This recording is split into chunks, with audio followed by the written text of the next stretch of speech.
Hello everybody. Welcome to today's stream. Please When be does happy. Miho blow up the ocean? At some point. Who knows? She might throw her bead in there and it goes kaboom. Anyways. Oh no. The tape on my wire is exposing. Check. Audio check. 1, 2. Electric boogaloo. Fee fi fo fum. Audio's good? Okay, thank you. Shimmy yeah, shimmy yeah. Drink. Swalla la la. God.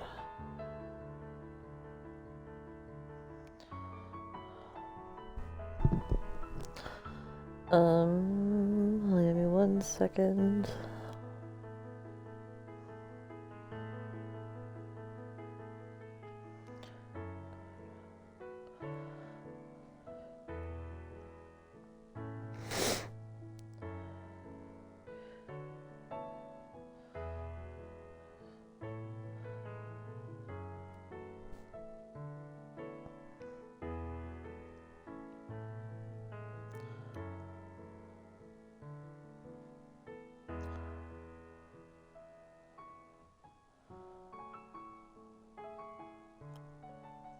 Okay. Shall we pick Where up were where we? we left off? Oh, I just realized now it's Juliet that's talking. But hey, look, we're at 80% complete with the stories, so yay! That means we are getting there. We're almost fully completed with the game. Okay. Right here. Right, here we go. Okay. Doesn't matter which one we do. Oh,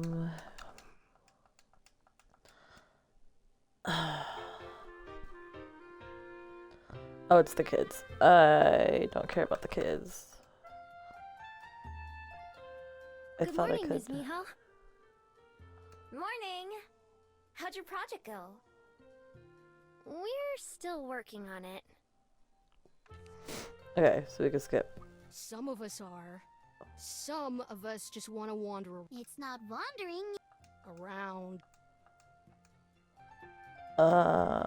What's happening? Well, that's why I wanted to come out. Yeah. What? Why wouldn't it let me skip? I don't know. Why? Last time you told me. Okay. There are libraries. They're a coffee shop. Besides, just. Plus, we wouldn't have to walk around so much. I do like it here, but only if it's okay with you, Pippa. And whatever, as long. It's okay. We won't. You're already going to. Thank you. No problem. Was this a different dialogue option? No, it wasn't. I think because we didn't take them to the Bell House, they're just staying here. But in the end, and I don't think it really matters. Oh, right, because I think since now we're dating Juliet, the kids are going to stay at the library instead of going to the Bell House. Gotcha. Okay. They've been here for a while, a little over an hour, when Juliet comes downstairs and joins me at the front desk. I hop out of my seat, pleasantly surprised. Hey! I thought you were asleep. Not that I'm not glad to see you. I should be, but I wasn't able to fall asleep. After tossing and turning for an hour, I thought I'd come and visit you instead. How's the library today? Fine, same as always, pretty much. Those kids I told you about the other day are back. They asked if they could do their project on the library, and I said that was fine as long as they didn't cause any trouble. I point to the table where the 3 students are sitting close together, talking quietly amongst themselves. Oh, how lovely. I hope they're able to find what they're looking for here. Me too. Something really weird happened too. 2 of them, Armand and Pippa, forgot me like usual. But the mermaid Cello was able to remember my name from last time. Really? That is quite strange. You haven't noticed or felt anything different? Nope. I decided not to think about it too much. Otherwise, I'll just drive myself crazy. A sound decision. Still, it's something worth keeping in mind. I nod. Just then, Armin and Cello both stand up and start heading over to the desk, while Pippa stays at the table. Ms. Miho? Oh, and... My name is Juliet. You must be Cello and Armand, right? Does everyone here know our names? Don't tell me we forgot her too. Oh, no, nothing like that. I simply heard from Miho. Juliet's the one who owns the library. I think I mentioned her last time. Oh, that's perfect. You see, we wanted to ask... She blushes, looking a little embarrassed. Armin steps forward bravely. Do you think you could show us around? I can tell this isn't an ordinary library, but I want to know more about it. Sorry to ask for such a big favor, especially since you're already letting us work here. It would be my pleasure. Miho? Yeah, I don't mind. Juliet's a real expert, though. Really? Thank you so much. Yeah, thanks. Shh. From across the library, Pippa loudly shushes Armin. This time he doesn't acknowledge her. Where should we begin? Our project is supposed to be on a special place in Wellington, so whatever makes this library special. We can begin with the books then. I've been collecting them for quite a while.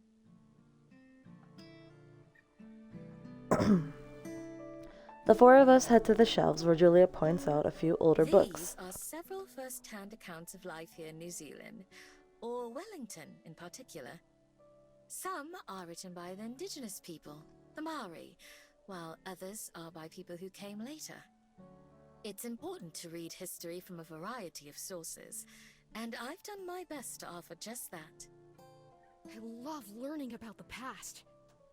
I can even tell you about the future too sometimes. I quite agree. Every person from all walks of life have a perspective all their own. I've been privileged to learn so many of them. What are these in the glass cases? Gifts and treasures bequeathed to me over the years. I felt there's no sense in keeping them hidden away where only I can see them, so instead I leave them here for all to witness and enjoy. I gaze into some of the displays as we pass them by. It's been to this library so long that I've stopped really noticing some of its features, like the treasures she's mentioned. Statues, jewelry, dolls, there are all kinds of things that I've forgotten about. Juliet recounts stories for some of them about sailors and merchants who give her things in exchange for food or shelter, or just company. Both the kids and I listen with rapt attention, while Juliet gazes off into the distance as she remembers the past. We eventually reach the end of the shelves where Armin notices Cosette's painting on the wall. He runs over to it with Cello trailing behind. Who's this? My daughter, Cosette. She is so pretty. Juliet smiles thinly. I glance anxiously between her and the students, wondering if I should try to move us along, but Juliet clears her throat. Cosette is actually the reason this library exists. Really? Even I look at Juliet in surprise. I don't think I've heard that before. Yes. She also loved to collect books, to the point where we could hardly fit them all on our shelves. She suggested that we allow others to borrow them too, in order to share the stories that we loved so much. Oh, whoa. If I had enough books to open my own library, I'd never have to go anywhere again. I could just stay home and read all day. What about the theater, or museums, or school? I've thought about just reading books online for like, not online, sorry. I've thought about reading books on stream, but then I'm like, I think there's like a copyright thing for them, and that you have to get like permission from the author to like read it online as well, or you know, for streaming purposes. So here we are with visual novels, which is good enough by all means. And I fumble a lot on my wording. In the end, visual novels seem to, I feel like they are kind of better because you are visually looking at what you are reading sometimes, not all the time. I'd still go to places for fun sometimes, but who needs school when you've got so many books? That's true, I guess. But if you don't understand something, and you have someone who professionally teaches you in that subject, it's better to like have someone break it down for you than just reading it on your own. They both laugh and we move on to the back part of the library, away from the shelves. Juliet shows them the kitchen and dining room, as well as what it's like behind the front desk. Eventually we reach the bottom of the stairs. What's up there? Can we go see? That's where bedrooms are. And Juliet's office. Oh. Can we go see? Armand, that sounds like a private area. There are some parts you can visit. I have a feeling you might enjoy seeing my study. Really? Let's go! Juliet leads the way and we all follow her into the study. Whoa! Yeah. Whoa. It's like a whole other library. Just like I was, they're shocked by how many more books are crammed into here. Something rustles in the corner. Cello yelps with fear as she sees one of the bats hanging from the ceiling. It rubs its face with one wing, like we just woke it up, which we probably did. Ah! It takes a moment for Armand to spot the bat as well. Oops! I'm sorry, Orpheus. I should have seen if anyone was sleeping. The bat flaps its wings in what seems like an indignant way, glaring at Juliet. Wait, it has a name? The bats are Juliet's friends. They sleep in here a lot of the time. Oh, I'm sorry for yelling. This way, that Ella keeps a good distance from the corner where Orpheus is. Your time, I'll be listening this time. Okay. It's quite all right. I'm sure he'll be back to sleep in no time. This is my study, where I keep a variety of records and other books that are less interesting to most patrons. However, I suspect you may find some of them useful for your project.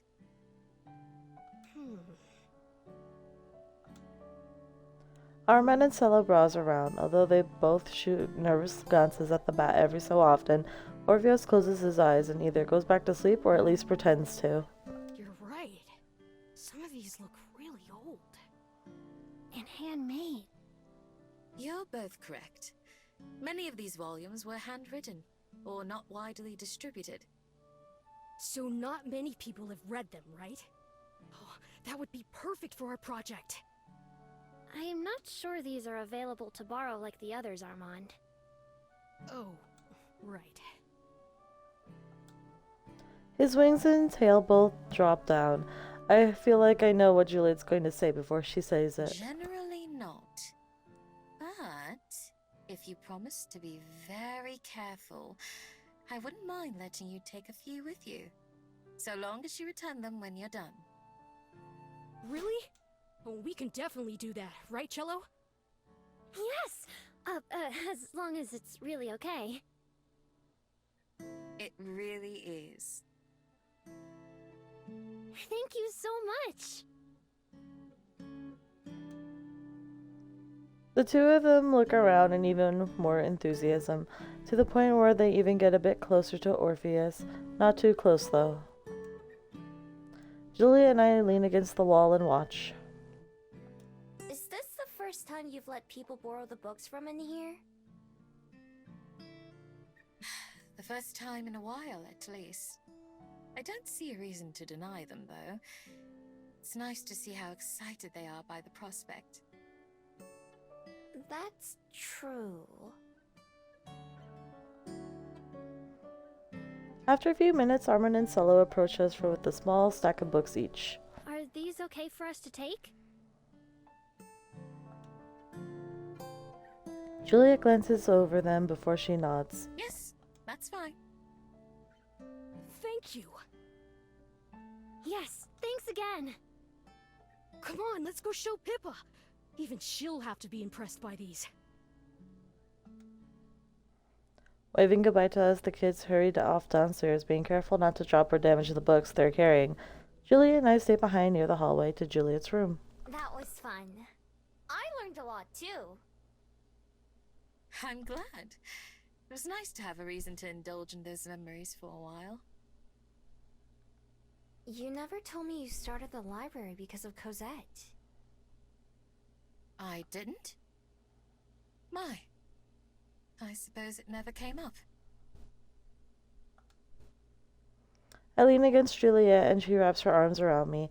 I should get back to work soon, and I know Juliet still needs to sleep, but I'm glad to have this extra moment together. There's plenty I still don't know about Juliet, but I'm looking forward to learning it. Oh boy, okay, we'll just go to the garden again.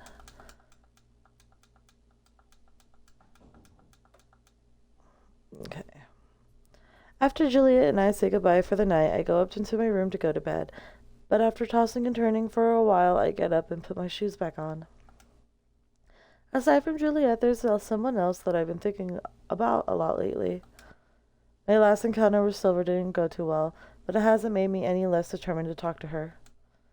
It's not just because of my magic and what she might be able to tell me about it, it's because I also want to help her. I know that I can't tell her that outright, but every passing day that I spend with Juliet or with Aspen makes me more confident in my decision to stay around Wellington. While I don't expect things to go exactly the same way for Silver as they did for me, I hope they maybe someday she'll want to change too. Since I'm still not ready to tell Juliet about Silver, I have to be extra quiet as I leave my room and go outside. Making my way to Mount Victoria doesn't take very long, just like last time I changed forms and searched for Silver Set, locking on and following it through the forest. I think this part might be the same. Damn it. Stupid dog. Learn to obey when you're given a command. Yeah, no. I told you not to come. Yeah, no, they have the same conversation. Leave it there, keep going. We'll leave it there.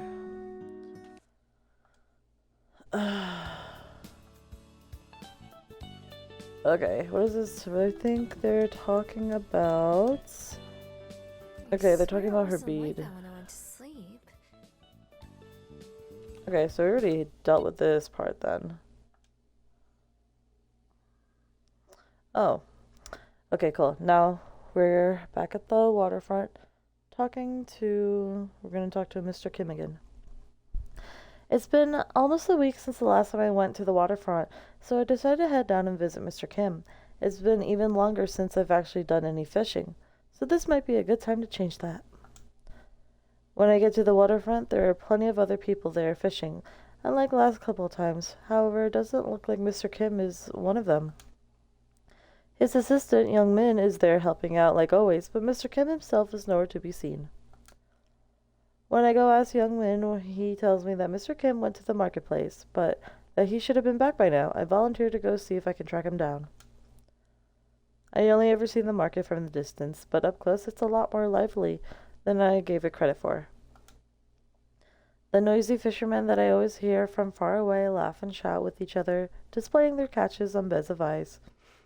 There are other vendors and stalls selling snacks and drinks, as well as things like jewelry and souvenirs. I walk around searching for Mr. Ken, and finally find him near the edge of the pier. He looks intently at the number of fishing poles for sale, one hand stroking his chin. Hello, mijo! Fancy seeing you here. Youngmin told me where you were. I was surprised you weren't at the fishing spot. Oopsie, I might be taking a little longer than I said I would. but I just can't decide.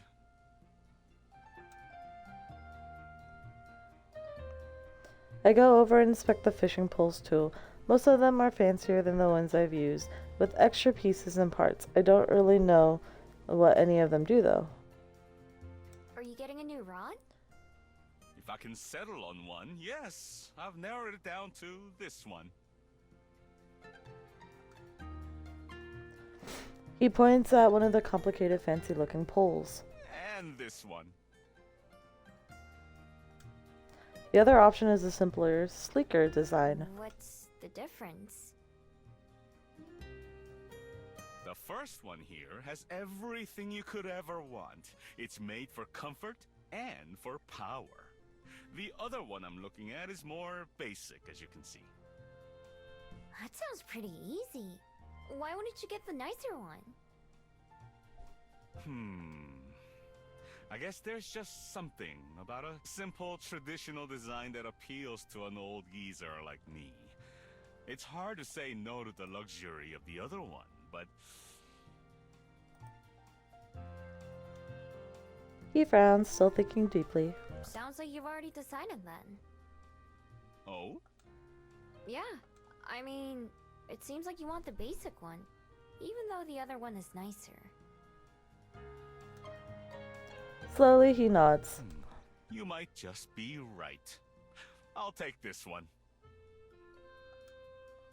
The person running the booth packages up the rod and hands it to Mr. Kim once he finishes paying.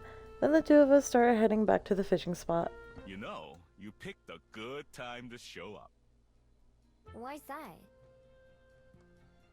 I'll show you once the lessons are over.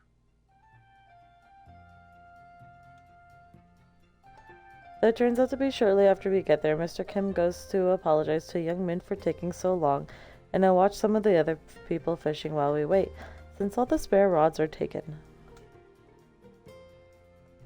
Once almost everyone else leaves at the end of the hour, Mr. Kim beckons How's me the new over. rod? Works like a dream so far. It's the old one I wanted to talk to you about, though. Mr. Kim holds his old fishing pole in one hand, examining it with a small smile. I can see a wistful look in his eyes, like he's recalling old memories. Then he holds it out to me. Here, I want you to have it. Me? Why? Better it go to someone who'll use it than just sit around collecting dust in the garage. Besides, you're going to need something reliable if you're gonna have a chance with the king! I carefully take the rod, holding it gently like it could fall apart. It's got nicks and grooves on it, and the grip is worn down in places. Signs of how loved and appreciated it was. Are you sure? Of course I'm sure, as long as you promise to give it a good home. I do. Thanks. You're welcome. Now, let's make sure we catch the king this year, hmm? Standing at the edge, I cast out my line to get a feel for the rod. Even though it's been well used, it's more comfortable and handles better than the ones I usually borrow. I managed to land a couple fish, although I let them all go. When it's finally time for me to go home, I carry the fishing pole carefully, making sure Mr. Kim's trust in me wasn't misplaced. How nice. Idly, I reached up and removed my necklace, letting it dangle from my palm.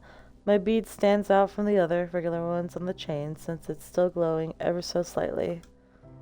It's a part of me, not something separate, that came to me. It came from within me, and while I've never questioned that, never thought about it, what it might mean, it all has to mean something. Would I even exist without it? Alright, we've already read this before. I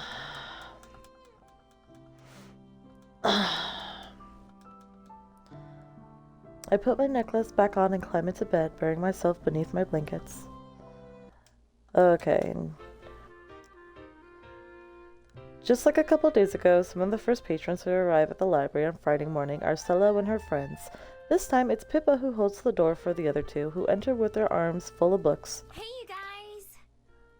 Good morning, Ms. Miho. They stopped by for a bit yesterday as well, so all three of them should still remember who I am.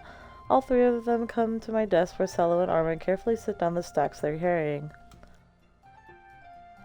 Juliet, who hasn't gone to bed yet, emerges from the shops, where she was putting away some books and approaches us as well. Miss Juliet! We brought back all the stuff that we borrowed. Thank you.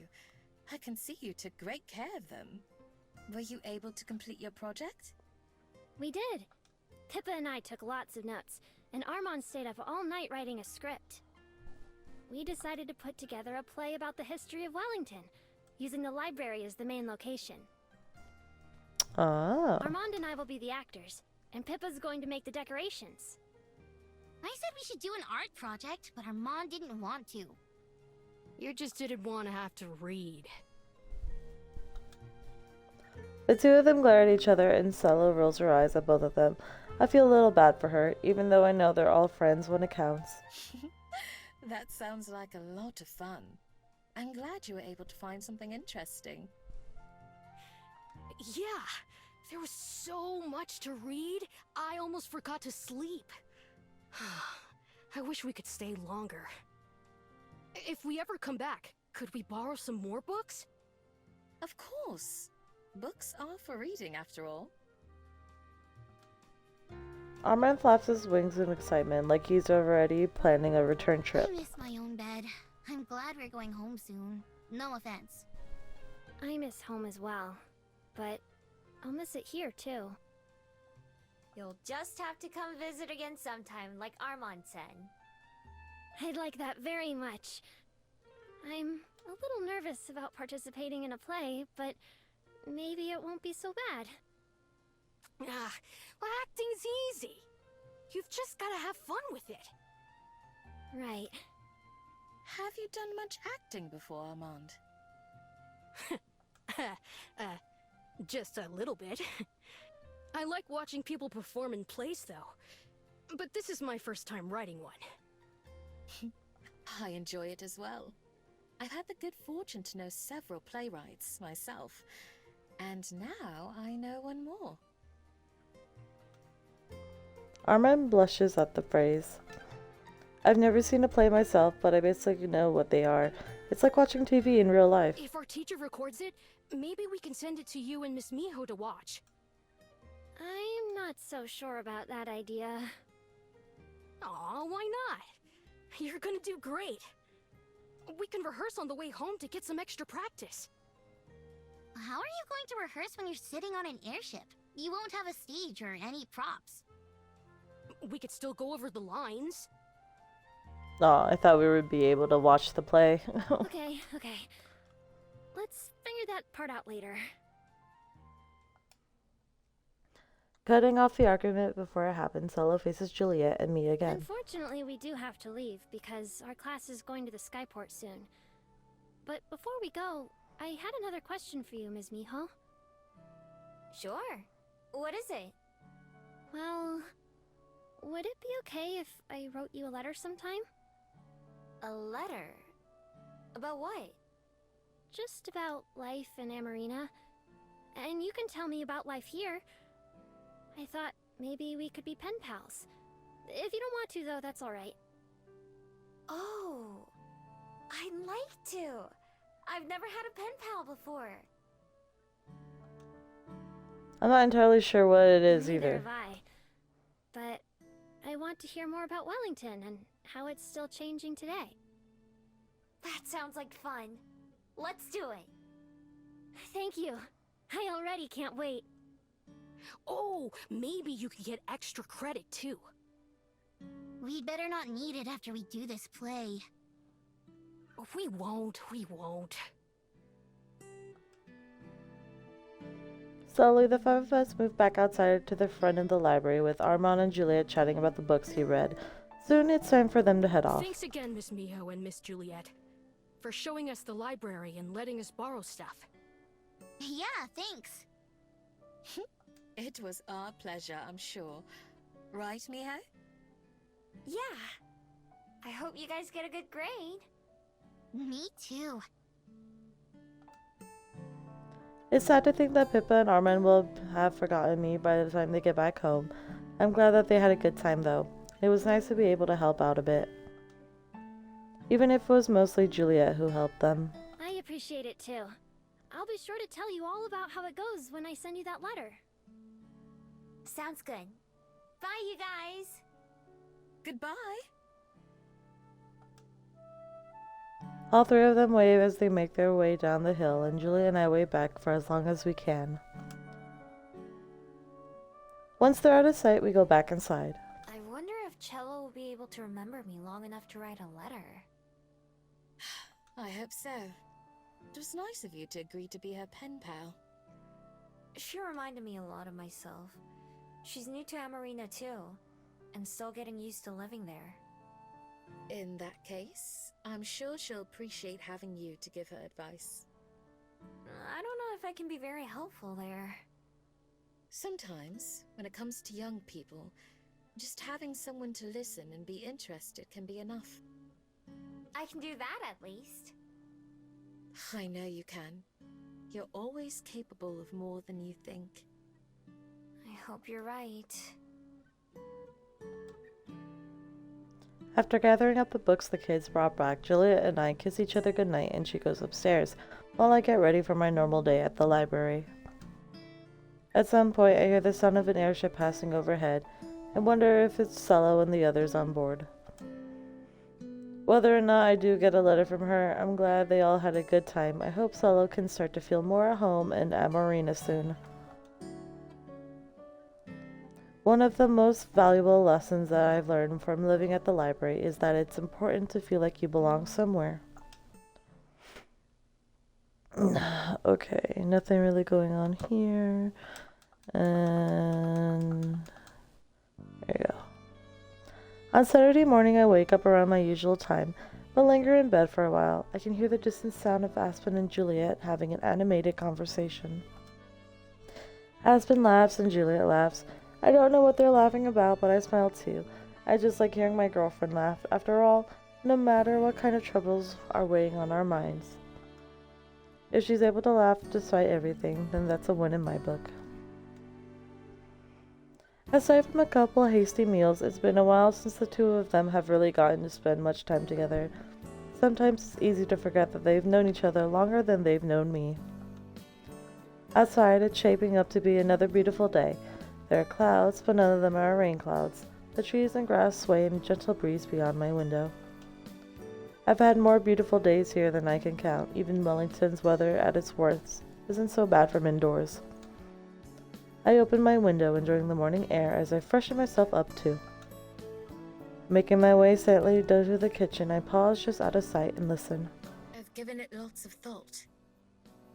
I have, but I still can't decide. Regina really wants me to take it, of course, but... But there are good and bad parts of both. Exactly. I feel like... I'm not sure who to compare it to. No need to compare. I understand what you mean. Okay, I think they're still talking about the same thing. Yep.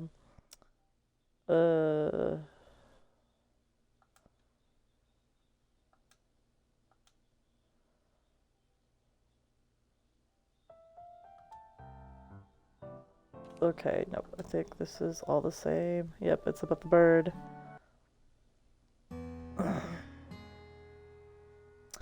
Telling Aspen and Julia about Silver and answering all their questions takes a long time. I tell them just about everything, starting back with when I first met, right after I went to the museum. I leave out the parts about Silver's history, though. Instead, I talk about the time I spent with her myself and the things I learned from her. Eventually, Aspen goes home and Julia goes to bed, and I spend the rest of my day watching TV and lazing around. I close my eyes at one point, just intending to take a quick nap, but when I open them, I see that I slept until nightfall once again. I don't mind too much. At least Juliet will be up by now. As I make my way towards Juliet's room, I notice the sound of conversation coming from inside her office. Freezing with my hand almost at the handle, I listen. You were right all along. I know. I know all too well. There's a sound of a chair scraping across the wooden floor. You always did have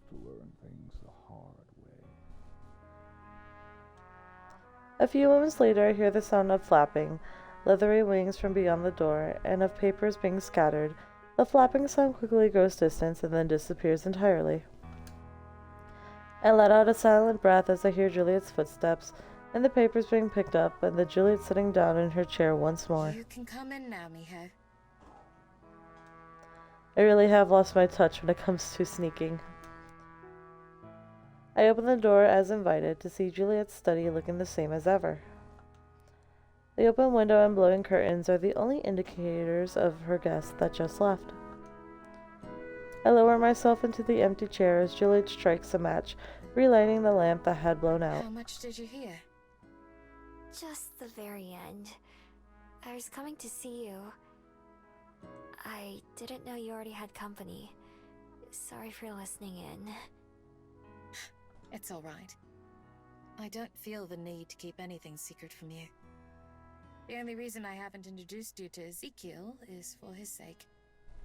He isn't fond of meeting people. It's okay. I know how that feels. What did you mean, though? About him being right? Juliet laughs, closing her eyes. Where to begin?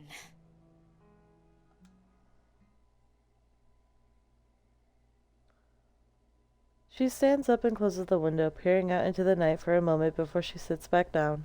I told you that Ezekiel was the one who helped me gain my footing in the human world, yes?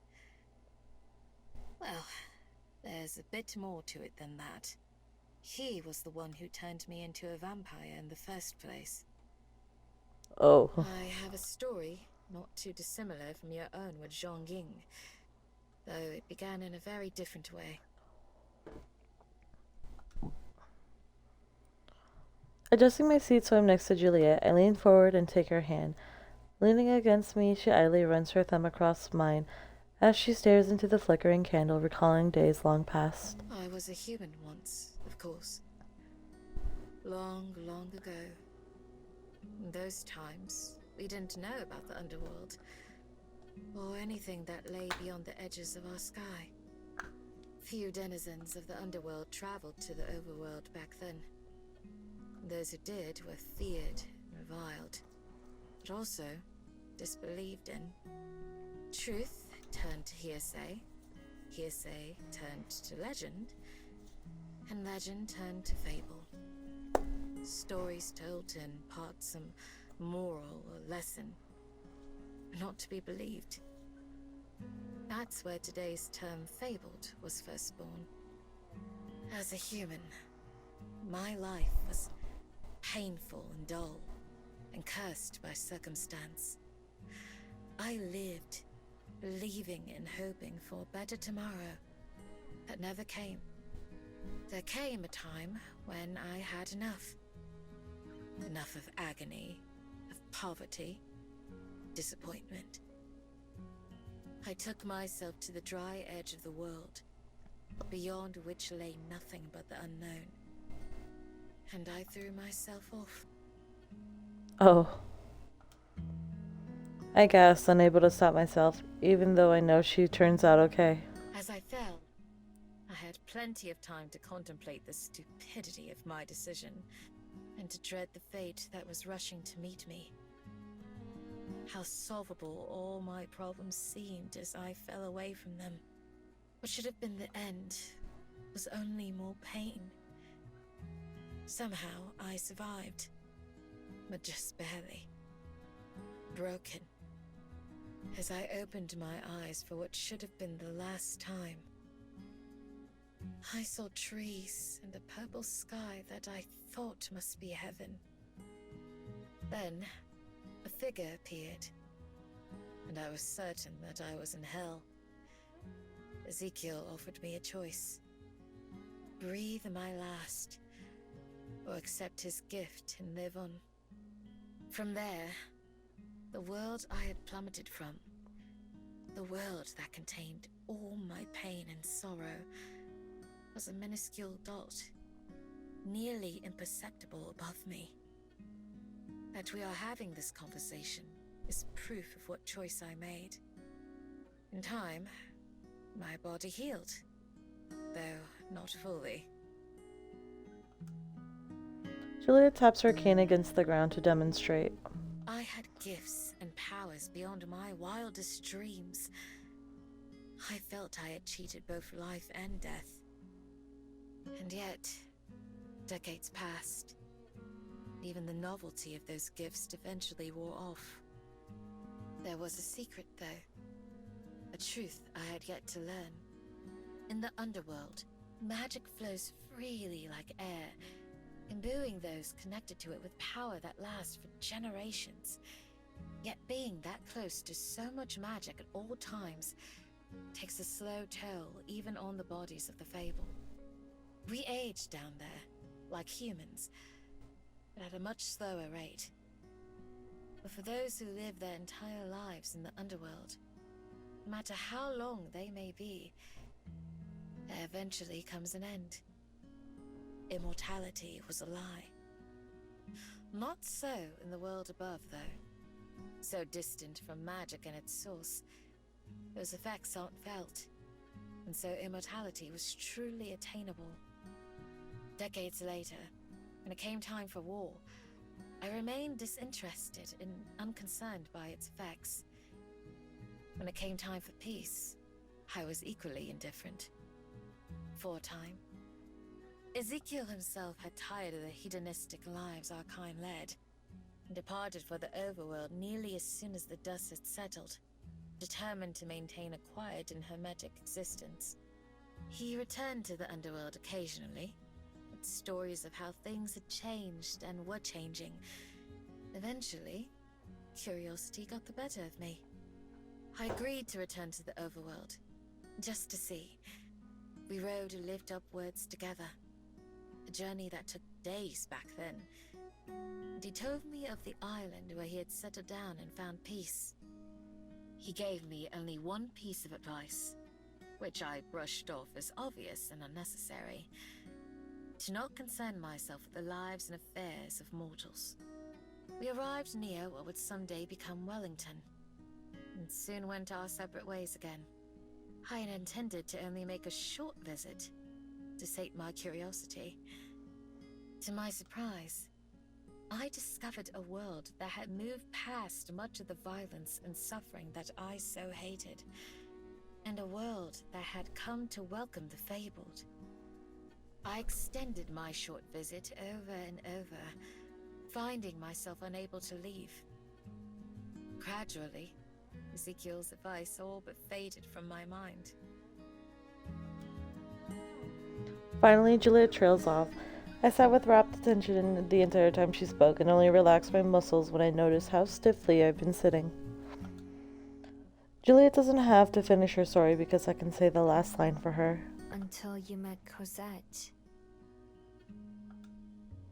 Slowly, she nods. We both sit there quietly, our hands locked together as we contemplate what she just shared. It's hard for me to picture Juliet as anything other than how she is today. Warm, patient, kind. I can't imagine her as someone who would have once been feared and reviled. Yeah, I can understand the pain, if only to a tiny extent. I can understand what some of those years must have felt like. For all my time alive, I've changed the most of the past few months by far. But for Juliet, her life has been nothing but change, both the world she came from and the world she exists in now. I also can't help but think about what she said regarding immortality. So, the fact that you're thinking about going back to the underworld, a place where you get older, does that mean that you want to... Juliet brings her other hand up to enclose mine, pressing tightly. Not for a long, long time. But I can't deny that around every corner, behind every door, lurks a painful memory of days gone by. I had never loved anyone before Cosette. Not in so deeply a way as to use that word. But there were still friends whose company I enjoyed, and time that was spent laughing and smiling. They're all gone now, but I'm not. I see their ghost everywhere. But those memories are all that I have left. I'm afraid to forget, just as I'm afraid to remember.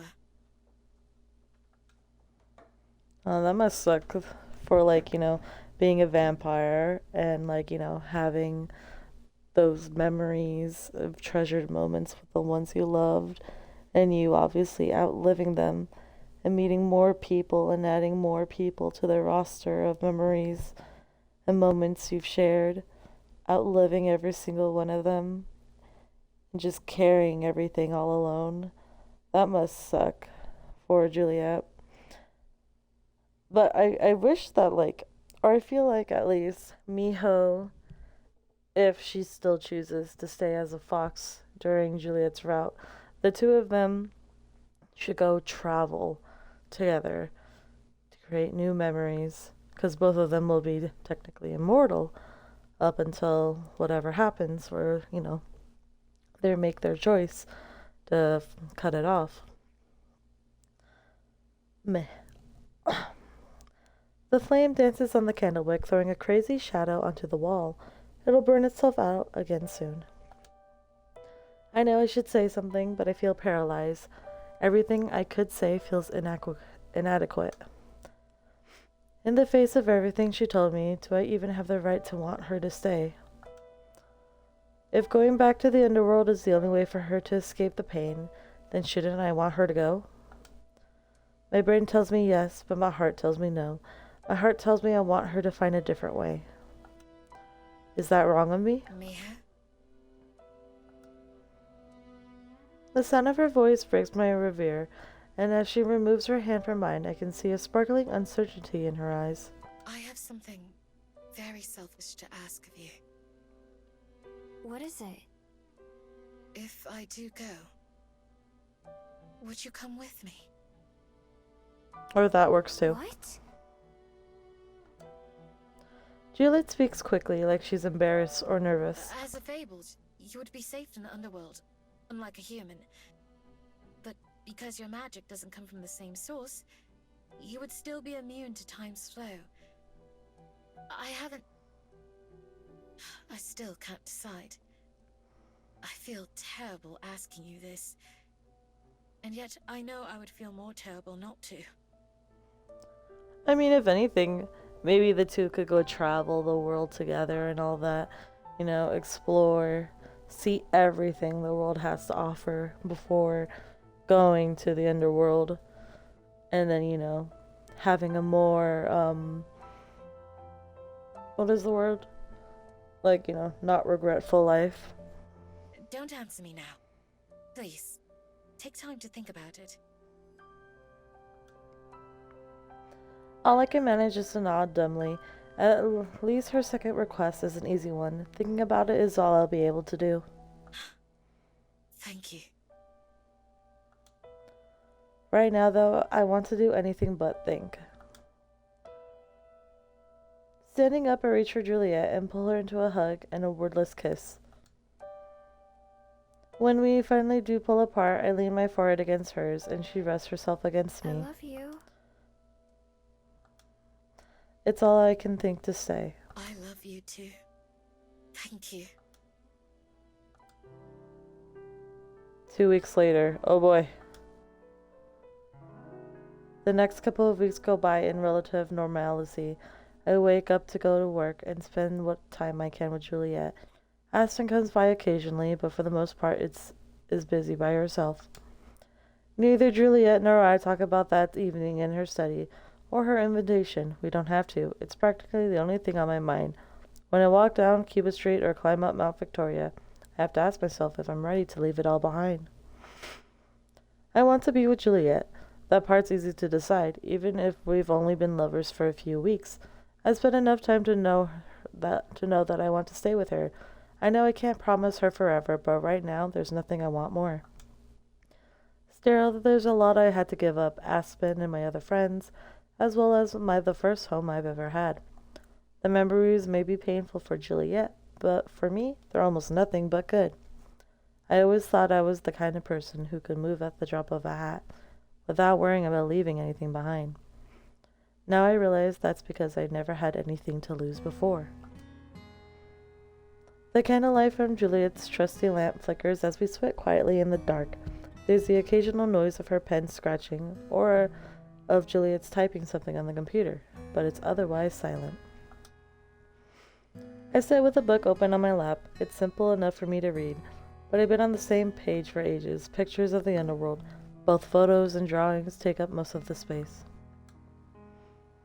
Captions go along with them describing that some of the places are an enchanted forest, a town where it never stops raining, a castle that can walk like a person. They all sound and look interesting, but I can't really make myself feel excited about the idea of seeing them, not the way things are now. The sound of Juliet closing her laptop catches my attention, and I look over to see her rubbing her eyes. Done already? For now. I have only this one request to work on, so I can take my time with it. You look like you could use a nap. Do I? I think I'm alright. The night's still young, after all. Perhaps a spot of tea would be nice, though. Juliet reaches for her teapot, but frowns when she picks it up. Ugh, I'm out. I have to fetch some more from downstairs. I can get it for you. I could use a snack anyway. That would be nice. Thank you, Miho. Sure. Really, it's just an excuse for me to put the book away. I hop up and go downstairs, leaving Juliet in her study. Despite the time that's passed since we talked about going to the underworld together, I don't feel any closer to deciding what I want to do. Our relationship with Juliet only makes me more confused. Sometimes things between us don't feel much different than before we started dating. That has its ups and downs to me. I like that I don't feel pressured to act differently, but I also like all the new things, like kissing her and holding her hand. Juliet seemed to enjoy those things too, but I wish I wasn't the one starting them all the time. Neither of us are the type of person to be really lovey-dovey like I've seen on TV, and that's fine. I know she means it when she says she loves me, and that's enough. Besides, both of us are still new at this, and I'd rather it be that way than feel like I need to catch up to her somehow. In the kitchen, I start boiling a pot of water while I make myself a sandwich. Juliet keeps tea leaves in the kitchen and in her office, so the only thing she needs me to bring is the water. I munch on my snack while I wait until steam starts to rise and the kettle whistles. Aspen got an electric kettle for Juliet that's much faster, but I know Juliet prefers her tea from a regular old pot. Once it's ready, I grab the kettle and carefully take it back upstairs with me. Here you... Oh. With a pencil in her hand, Juliet is slouched across an open book on her desk, fast asleep. As quietly as I can, I set the teapot down somewhere safe and tiptoe towards her. I was only downstairs for a few minutes, so she must have fallen asleep right after I left. I'm used to her going to bed right after we spend time together, but it's still early in her usual waking hours. Lately, though, I've been hearing the sound of her being awake at all sorts of different times. Whether we're hanging out or not, I guess it must be catching up to her. After moving the lamp a bit further away just to be safe, I grab a blanket from nearby and drape it across Juliet's shoulders. She doesn't react, but I can see it rise and fall with her steady breathing. There's something that feels odd about seeing Juliet sleep, and it takes me a moment to realize what it is. I'm not so used to seeing her look so relaxed. Oops. With her eyes closed in sloppy posture, she doesn't look guarded or elegant or any of the other words that would usually describe her. Instead, she just looks like anyone else when they're asleep. Somehow it's nice to see. I wish she could be this open when she was awake sometimes too. I gently take the pen from her and set it aside, doing my best to keep the blanket from sliding off her. Then I lean forward and blow the candle out. Good night. I whisper into the darkness before tiptoeing out of the room, spending the last of my time before bed by myself. I'm warm. That's the first thought that comes into my head as I wake up. Not just the normal warmth of my bed and covers, but there's something else, something different. I groggily open my eyes and look around, but nothing appears any different. When I roll over onto my side, my necklace bumps against my chest. That's when I realize the source. My bead is what's causing it. Not only has it glowed brighter, but when I simply hold it in my hand near it, I can feel that heat emanating. Okay, so we already know this part. Okay, no, it won't let me skip it.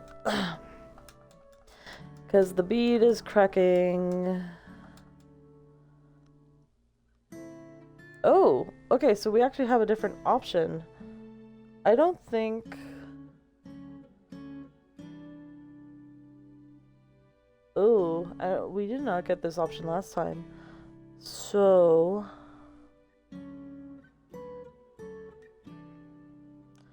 I think we actually have to save this.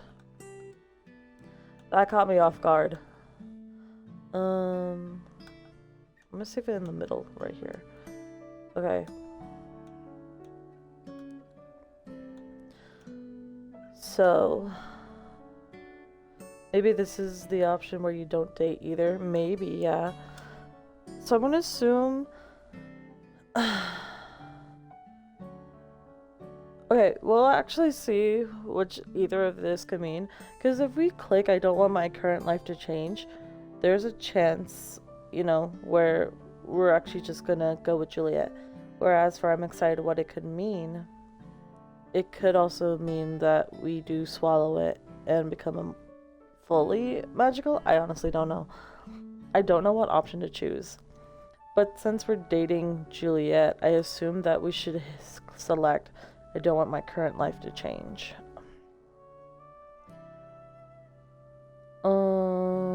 Yeah, we're just gonna go with this one. I don't want my current life to change. The thought doesn't really make me feel excited or hopeful. Instead, it feels like another outside force, pushing and pulling me along without any say in the matter. My life has become more uncertain, and as it's gotten more routine, Aspen and her memories, Julia and the underworld, me and my magic, it's all so much. I hate to admit, but a part of me misses the simpler days of my life, even if they weren't easy. Even if survival was a struggle, at least they made sense. Now I spend so much time wondering and worrying. I know half-truths without knowing why I know them. It's too early for all this. Not that there would be a better time later. Still, I know if I let myself think about these things for too long, I'll just spiraling instead of making myself get up and get out of bed. For a small relief, the warmth of my bead has dissipated, like it's just wanted me to notice it. It's still bright and still cracked, but at least it isn't uncomfortable. After freshening up, I go downstairs where I'm surprised to find an empty kitchen. Juliet isn't around, nor are breakfast or any dishes. I don't mind not having food prepared for me, but it's pretty odd. I go back upstairs and knock on her study door, but there's no answer. When I peek inside, I see the blanket I put around Juliet neatly draped across her chair, as well as the teapot that I filled for her on the desk. There's no Juliet, though. I try her bedroom as well, but it's also empty. Juliet? I call out her name, but it just echoes around the empty building with no response. Weird. I go back to the kitchen and then her study and confirm one thing. Her parasol is gone. She must have gone out somewhere. I grab some ingredients from the fridge and throw a pan onto the stove to make myself breakfast. I've never done it before, but I've seen Juliet cook enough times that it shouldn't be too hard. I've prepared some eggs and toast, the same thing we usually have. Not too bad. The steaming meal isn't as tasty as what Juliet makes, but it's edible at least. The eggs are kind of rubbery and the toast is more like slightly warm bread, but I eat it all anyway. Either way, I'm proud of myself for making it. As I'm finishing up, I feel something buzzing near my side, and it takes me a moment to realize it's my phone. I just fish it out to see that I have a message from Juliet. Good morning. Are you awake? Yeah, I made food. I'm sorry I didn't cook for you. I'm at the mountain. Would you like to join me? Sure. On my way. Typing out each message is slow going, and judging by how long it takes for Juliet to respond, it's not easy for her either. I'm sure Aspen would have done it in half the time. Still, it's a surprise to hear Juliet's up on Mount Victoria, especially at this sunny hour. I'm sure I'll find out soon. I'm sure I'll find out why soon. After cleaning up after myself, I finish opening up the library and then head over to the mountain myself. It isn't hard to find Juliet up at the top when I get there. Her parasol stands out over the heads of the other early morning hikers as she waits for me on the bench. Morning. Hello, Miho. I sit down beside Juliet, and she adjusts her parasol to give me some extra shade too. I woke up and was surprised you weren't around. I didn't think you'd be here of all places. When I left this morning, I had only intended to drop off the documents I finished preparing last night. But by then, it was nearly sunrise, so I thought to come up here and enjoy that. Sorry for falling asleep so suddenly last night. I appreciate you taking care of me, though. That's fine. It was nice to be able to do something for you for once. Even if that was just bringing you a blanket. Not just for once. You bring me joy just by being around. I nuzzle against her, not caring that we're in public. Still, it seemed like a weird time for you to fall asleep. Yes. I've been having some trouble sleeping lately, I must admit. I catch a few hours here and there when I can. I noticed. I've been hearing you around the house more often. Do you know why? This and that.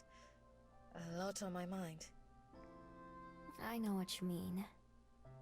But hey, you said you finished your research project, right? So, you'll be starting a new one now? Actually, I won't. There haven't been any new requests. Really? I thought you had tons of them. I've been working through my backlog for a while, but I just finished the last of them. Oh. Julia and her research just go together in my head. I know how she spends most of her free time when we're not together. It's working hard to picture her without something to work on. You'll probably get some new ones soon, right? Perhaps. There's a tinge of sadness in her voice. Maybe I shouldn't have said that, especially if she's thinking about leaving soon. It would make sense for her not to want to start new ones. To change the subject, I hop to my feet and stroll over to the tall metal binoculars by the railing. Juliet stands up too and follows me. I feed a couple of coins into the device and then press my eyes into it, looking out into the city. It's been a while since I've done this, so I recognize a lot more now than I did before. What do you see? There's the skyport. That one's easy to find. And there's the bell house. Hi, Aspen. I can see some of the gardens from here, too. They're really pretty even from this far away. I step away and gesture towards Juliet. Wanna look? Juliet hesitates for a moment, but then steps forward and takes my place. I jerk the view around quickly to pick things out, but Juliet maneuvers it slowly and methodically, like she's inspecting every inch of Wellington. How about you? What do you see? She's quiet for a second. There's Diana's house, where I just dropped off those papers this morning. Close by is a park where she used to take her children to play. They're all grown up now, though. We're lamenting that together. Oh, Heaven Sent is a flower shop that used to sell the most beautiful bouquets. I can just see their roof from here. It's since become a restaurant, but I recognize the bright blue on top.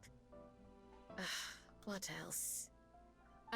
Braylin Primary, just near the library. That's where Cassette went to school. There's also... With a whir and a click, the binoculars run out of time, and Juliet moves away from that. Oops. I suppose that's that. That was quite nice, though. I haven't seen several of those places in many years. Glad you liked it.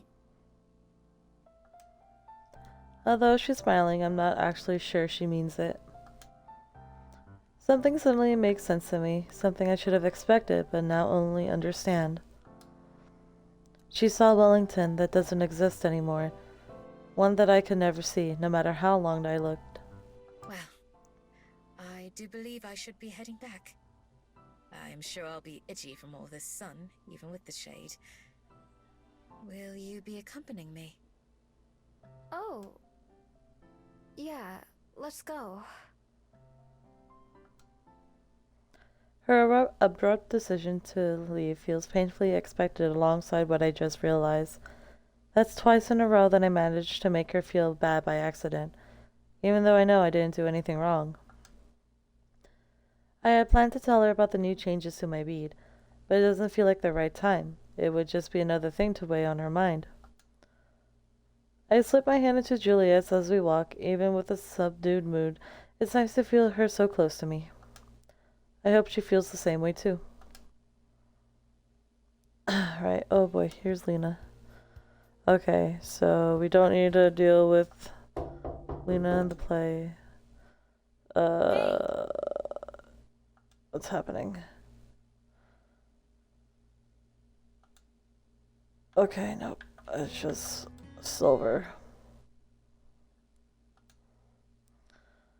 Okay. Let's see.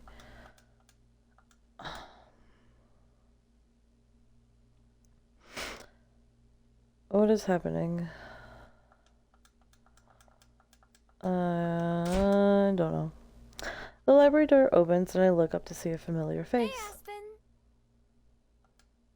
Aspen waves as she approaches the desk. Hello, hello. She wasn't here for breakfast, so this is the first time I've seen her today. In fact, I was going to have to call her soon just to check in. You're not working today? No. In fact, I even asked to have my hours cut back a bit. I need all the writing time I can get.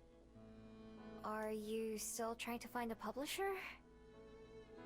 Unfortunately. It's not all bad, though. I haven't gotten any outright acceptances yet, but I've had some interest at least. One editor gave me suggestions for how I could make my manuscript stand out more, so I've been furiously making revisions. I finally told my boss that I'd have to decline running the new store. I simply don't have the time for it right now. Oh, so she rejects her manager position. Oh, that's too bad. I'm glad your writing's going okay, though. Me too. Regina was also understanding. Disappointed, but understanding. At least she's understanding. I actually came up here to do some writing since it's been a while. I take it Juliet's gone to bed already? Yeah. After breakfast, like usual. Tell her I said hello later, please. How are things going for the two of you? What do you mean? I mean, you've been dating for a few weeks now, right? How's that going? Oh, it's good, I think. She raises her eyebrows. You think? Well... Aspen still doesn't know about Juliet potentially leaving, or how that it's been on both of our minds, and I promised Juliet I wouldn't tell her about it either. Seeing me struggle for how to answer, Aspen's face softens a bit. Would you like to talk about it? Not that I'm much of a help when it comes to this kind of thing, but if you have to think about it for so long, then clearly something is amiss. I thought you were going to be busy writing. I'm not so busy that I can't listen to a friend's troubles, but you don't have to tell me about it if you don't want to. No, it would be kind of nice to talk about it, I guess. Although, there's some stuff I can't tell you. That's fine, I understand. Would you like to go back to the dining room for a bit more privacy? That sounds good. Leaving the library papers on the desk, the two of us go back and sit down at the table. What's eating at you? I don't know where to start. More specifically, it's hard to say without breaking my promise, but also it's more than just the uncertainty that's been bugging me. Let me try then. Do you like dating Juliet? Yeah. That one's easy at least. Good. And I hope you don't mind me asking. Do you think she likes dating you? I'm pretty sure she does. She says so, at least. We hug and kiss each other a lot, and spend time together when we can. What do the two of you do together? We go on walks sometimes. I even got her to hang out with me as a bat for a while, too. That sounds nice. What else? We still have breakfast pretty much every day. And sometimes I sit with her while she works. And I read a book or something. That's good too. Although you already did those before you started dating, right? Yeah, that stuff hasn't changed too much. Is there anything else you'd like to do together?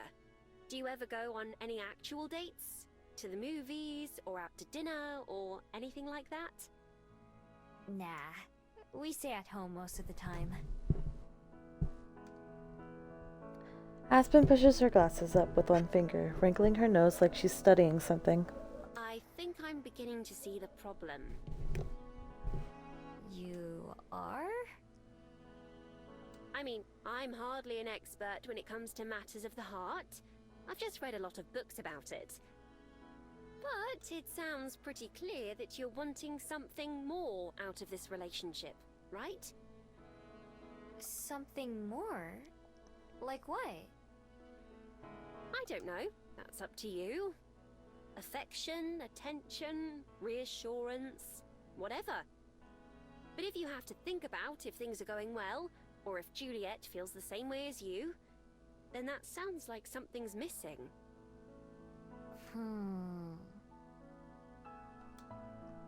Something in Aspen's words does ring true. I really do like what I have with Juliet, but sometimes it feels like we're just friends. Ooh, I kind of do like how they, compared to Aspen's route, Juliet wasn't really, involved. Like, she would make her appearances here and there, but she wouldn't really have any, words to say. Whereas Aspen, even though in Juliet's route, Aspen's kind of like, hey, you pretty much like, where's your communication?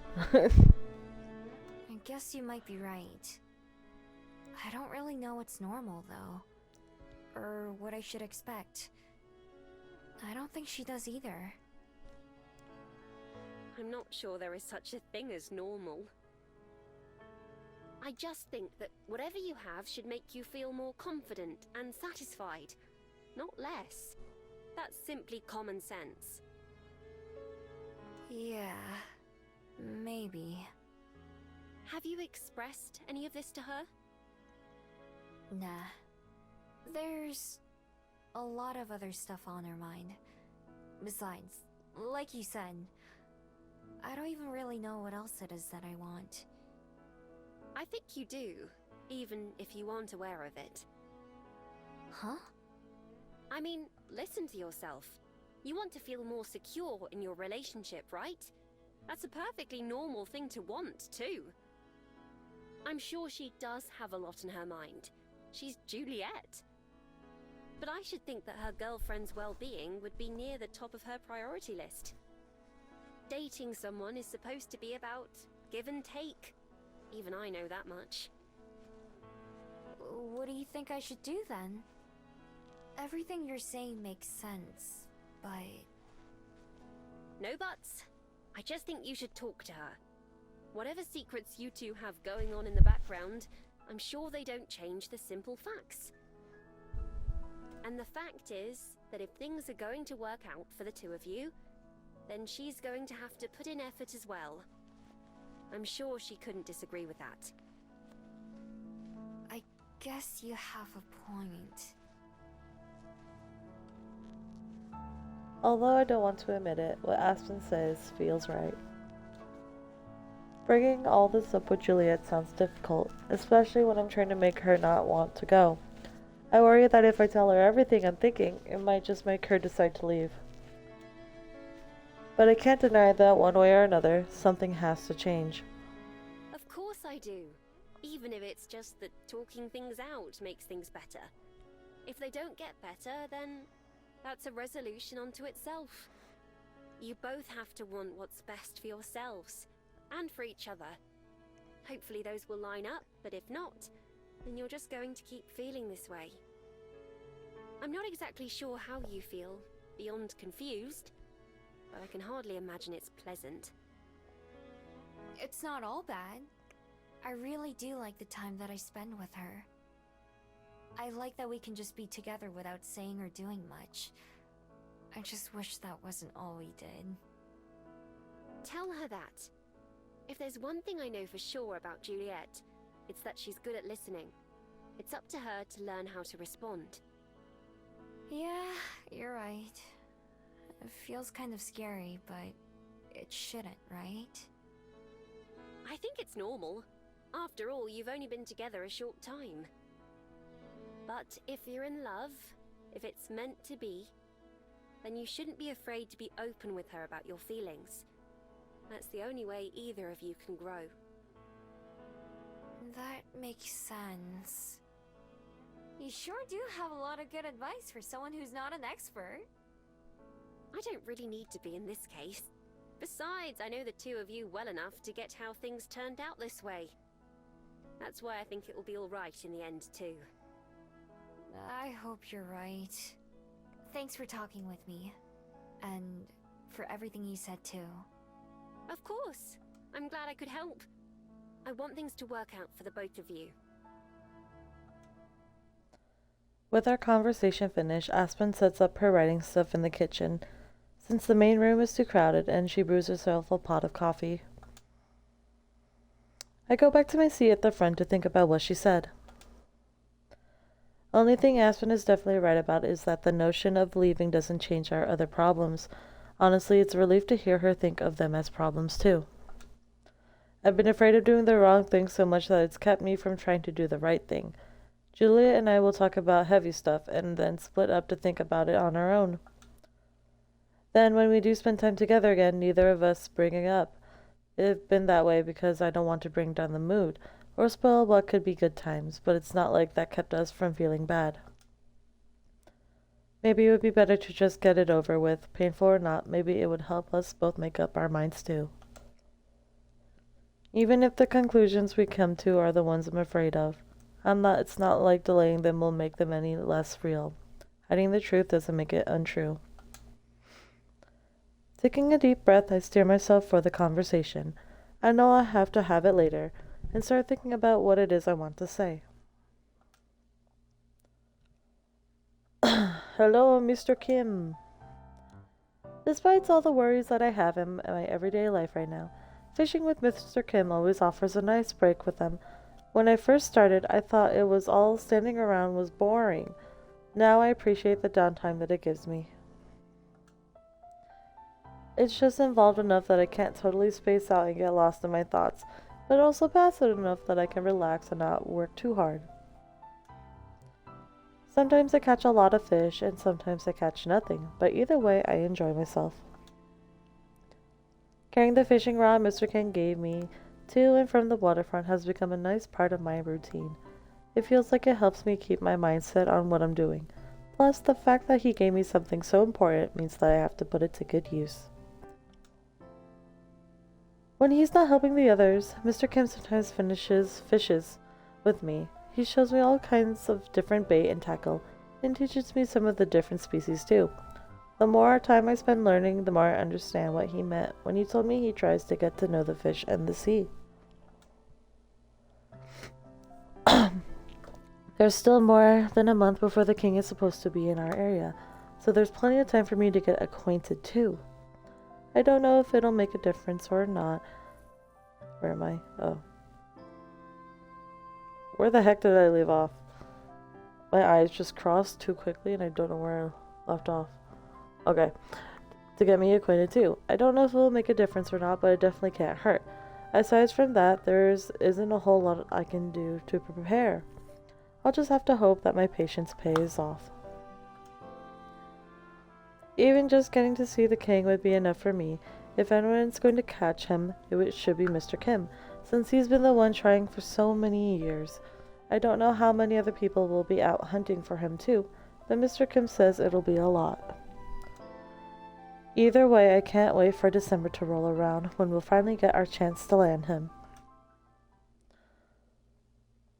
Sounds like you're jumping on the guy.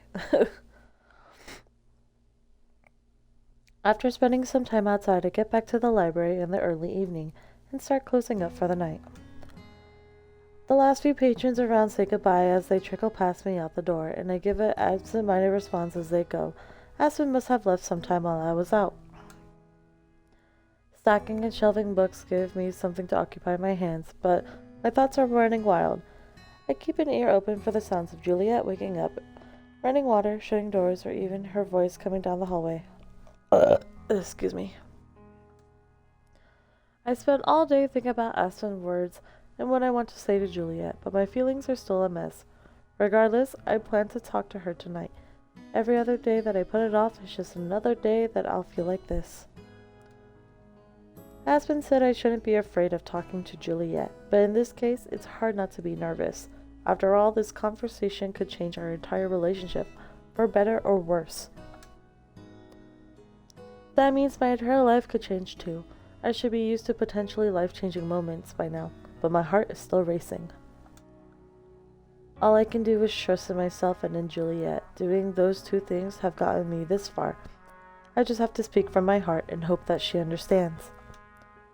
In a weird way, I'm kind of glad that it feels like there's so much on the line here.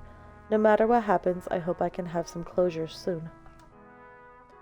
The last library guest eventually leaves, and I finish everything that needs doing.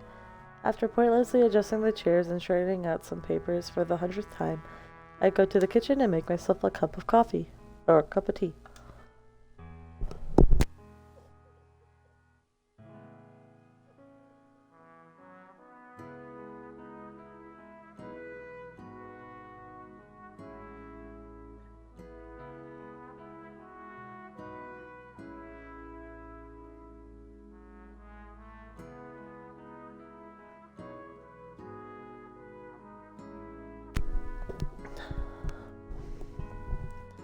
I found myself drinking more tea over the past few weeks.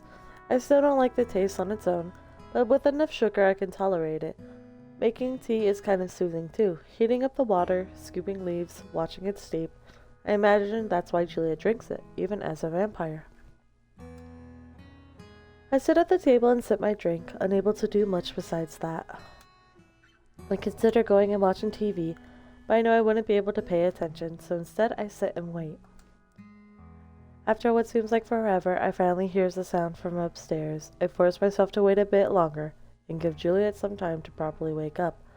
Wiping my palms on my legs, I count the seconds away. When it feels like it's been long enough, I stand up before I go upstairs. I refill my mug and prepare a cup of tea for Juliet as well. Again, the simple process helps me to focus on something else for a moment and clear my mind. Once both cups are ready, I take them and go upstairs. I pause outside Juliet's study, listening for a second to make sure I'm not interrupting anything. I don't hear anyone else with her, so I knock. Come in. I step inside. Good evening, Miho. I was just about to come down and see you. Hey, I made you some tea. I pass her one of the mugs, which she accepts with a smile. Thank you.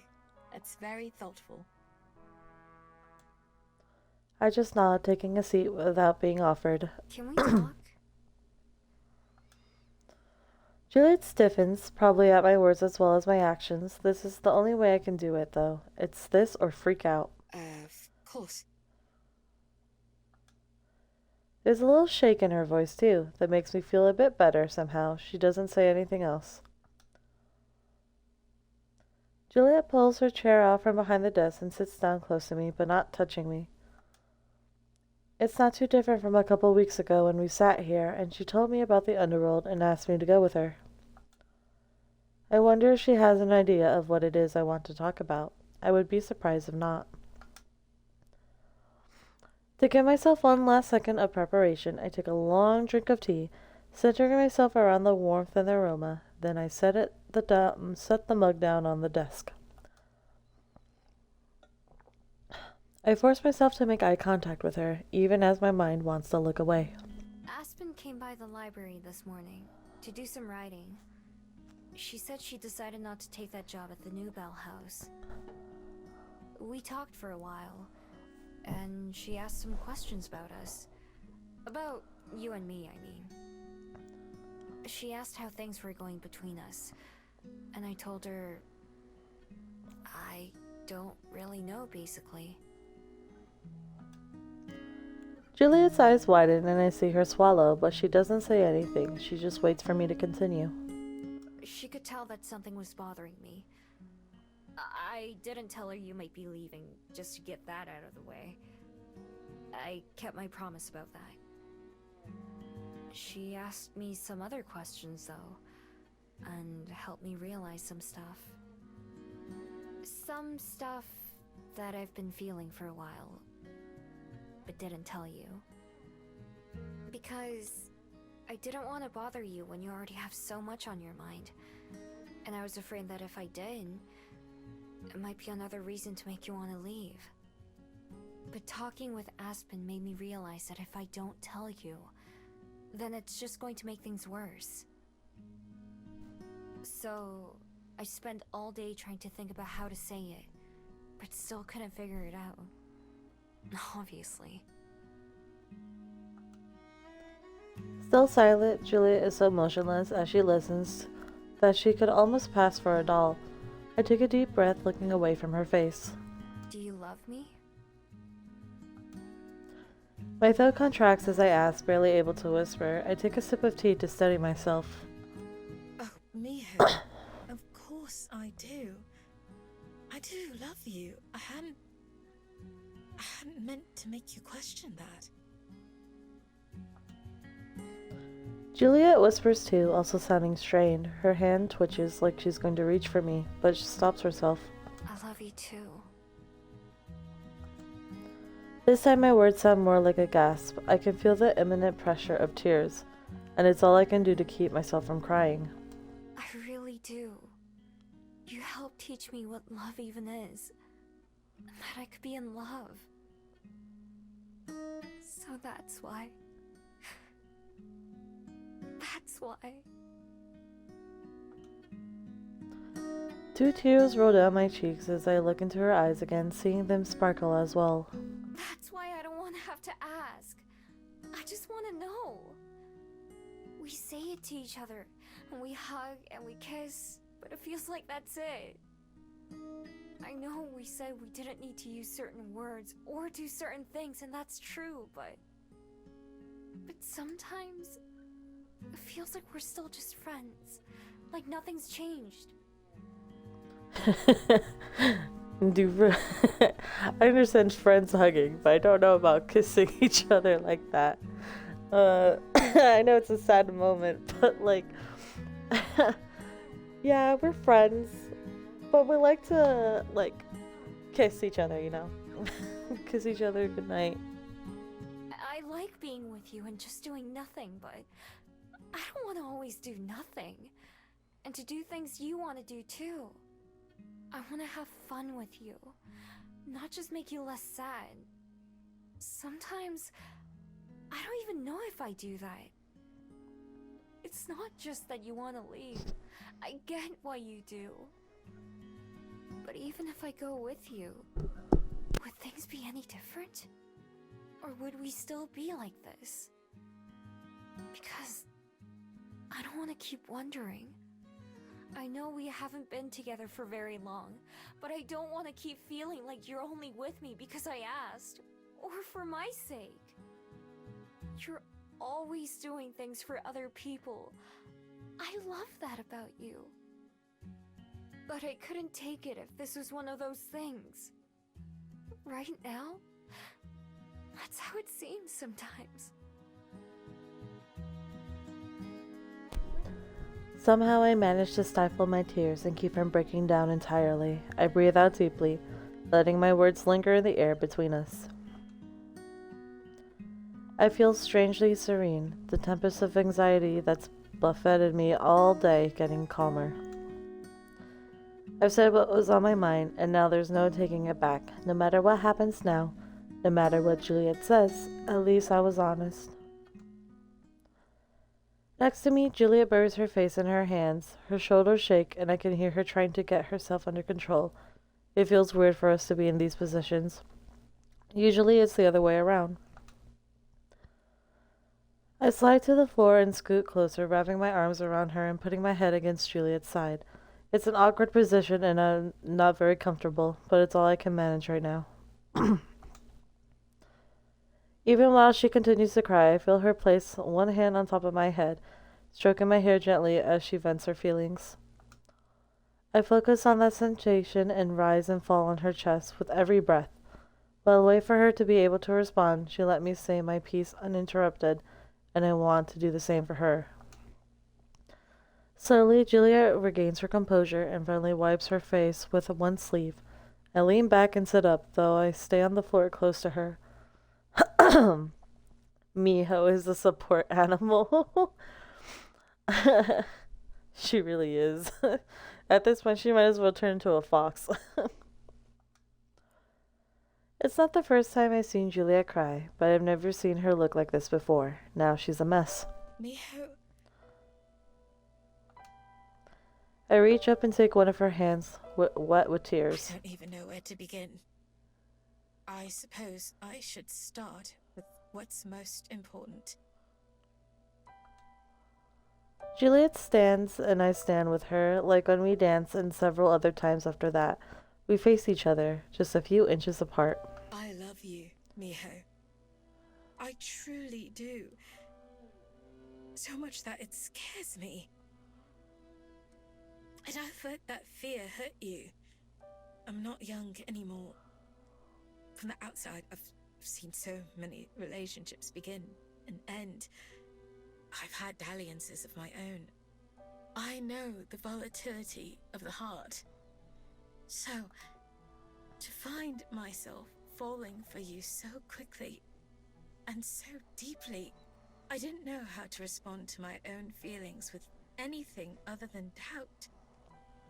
We spoke of this before, with Aspen in the gardens that night.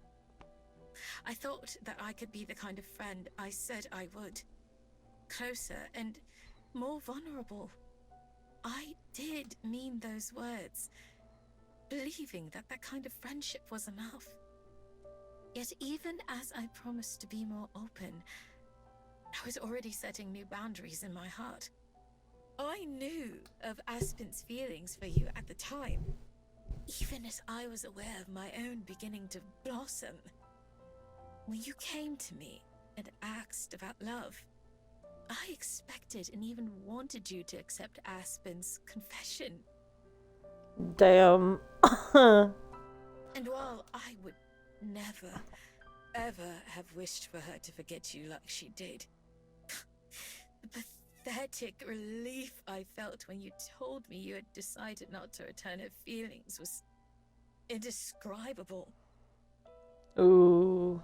Dang, Juliet. I mean, there's nothing wrong with feeling that way, but dang. Over the coming days, as I began to suspect that you might feel the same way about me as I did about you, I found myself of two minds, hoping I was right and hoping I was wrong.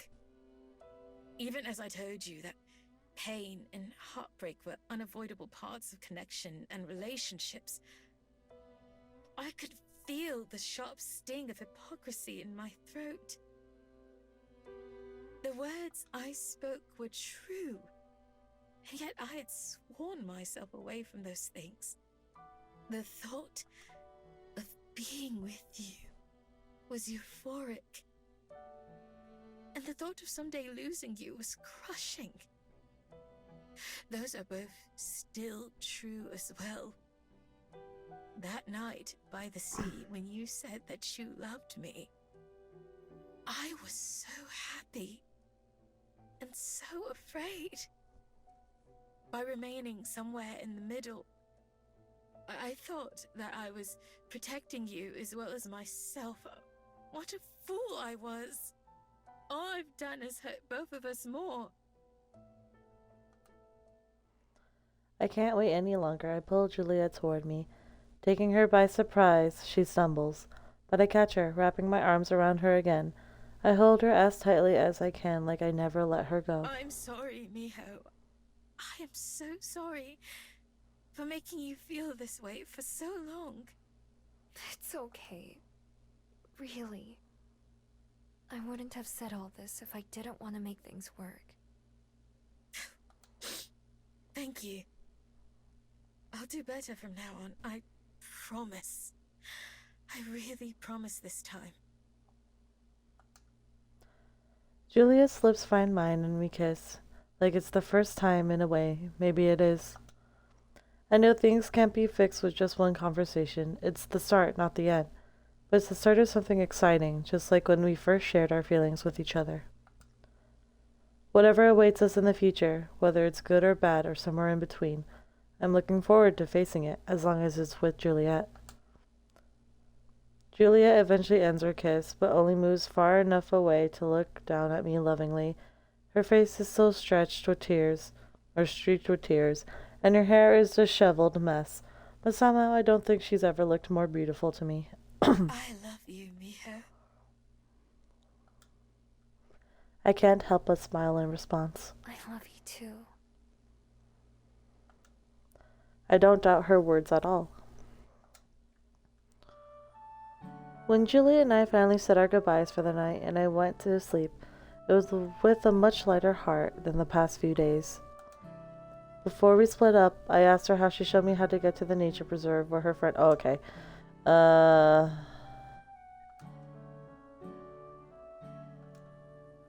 What is it? They're going to the reserve. Yeah, okay. And we already know how this part works. Ooh. Do we continue saying that we were glad to have settled down? No, I think we said this last time. I'm glad to have settled down. Let's see what happens if we click I miss traveling to new places. I should save here though, just in case. Damn. It's kind of hard to like figure out which ones are like what's going on. Okay. I miss traveling to new places.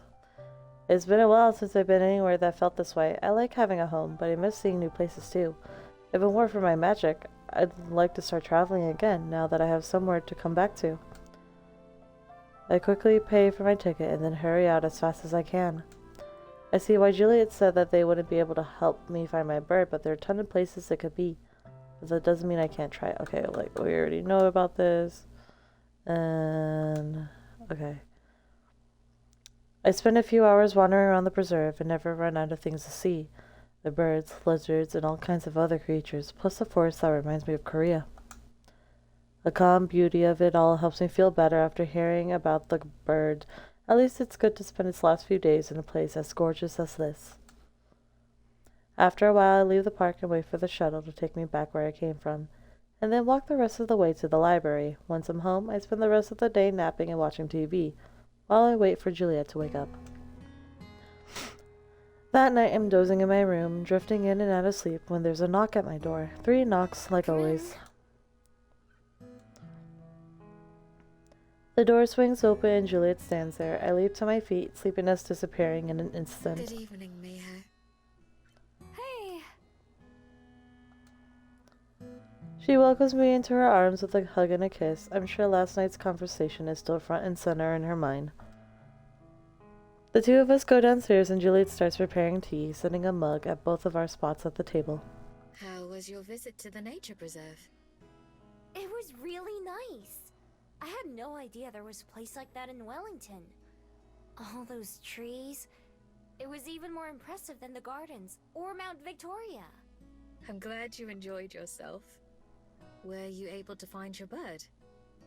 Well, kinda. I found Amaya at least. She told me that the bird passed away. Oh no, Miho.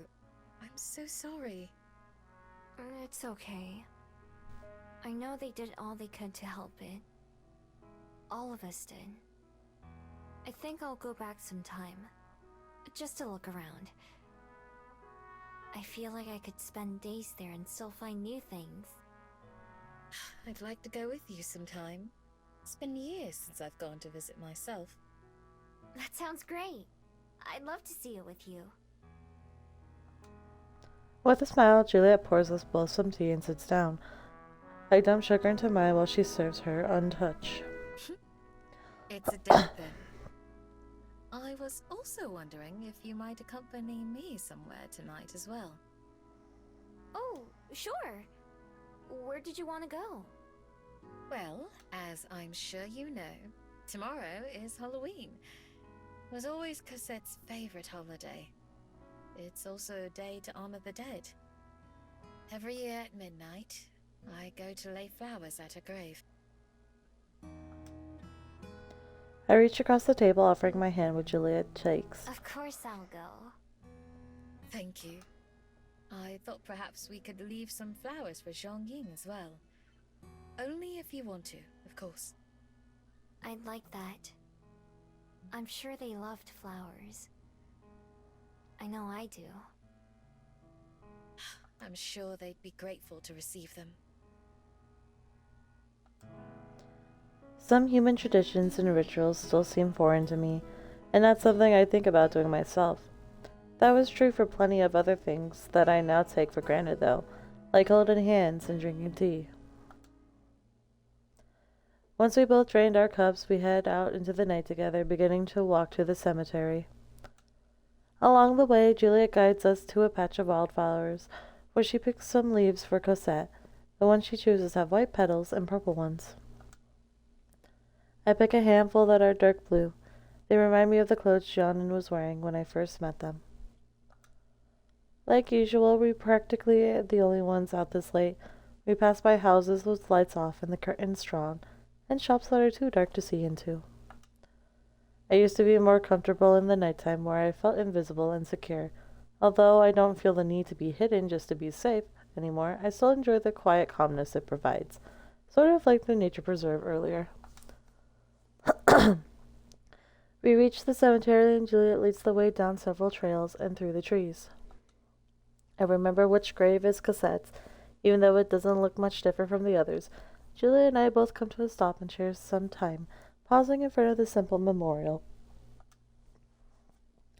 She stoops down and wipes some dust away from the nameplate and leaves the bundle of flowers that she chose, the wrapped with a small ribbon that she brought with her, and held in place by a small rock. Then she steps back to stand beside me. I don't say anything, but silently take her hand again. She squeezes tightly.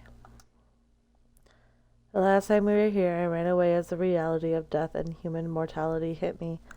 Now, knowing what I do, and have appreciated it, I can appreciate Juliet's loss so much more.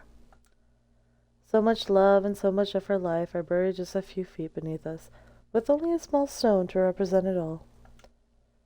Juliet clears her throat and still facing Cosette's grave begins to speak. Even now, so many years after Cosette passed away, it still surprises me sometimes that she's gone. When I wake up, I half expect to hear her laughter from the hallway, or see her reading in the library, or find her shoes by the back door. I'm holding on to these little memories, these little pains. I thought I could keep her alive in my heart. There's no one else left to remember her. The way her laugh sounded, the books she enjoyed, the clothes she preferred. So I clung to those memories, for fear that they would cease to exist if I didn't. I've told you, Miho, I've tried to live to honor Cosette, by doing my part to create the kind of world she dreamed about living in. A world of kindness and hope. Believe it or not, that was easy. Any pain or trouble was acceptable so long as it took me closer to that goal. Until one day, it wasn't. At the time, I thought that helping you was just another step down the path I had chosen for myself. But as time went on, and you blossomed and learned to live, it made me realize that I had reached a dead end. I had spent so long striving for this new world that I forgot to appreciate the one around me. And when I realized that, I felt trapped. Were I to stray from my path, I didn't know where it would take me. My world wasn't there anymore. Not just Cosette. Not just the people we knew. Technology improved. People's lives improved. And everything moved forward. Everything but me. All I could think to do was run away. As I always have when faced with a difficult problem. Whether throwing myself off of the world or refusing to face a life without my daughter. The only direction I've ever been able to move is backwards. Last night, when you told me that you wanted to do the things I'd like to do, for me to take the lead more often, being with you is the first thing I've wanted for myself in a long, long time. To the point where I'm not even sure how to do that.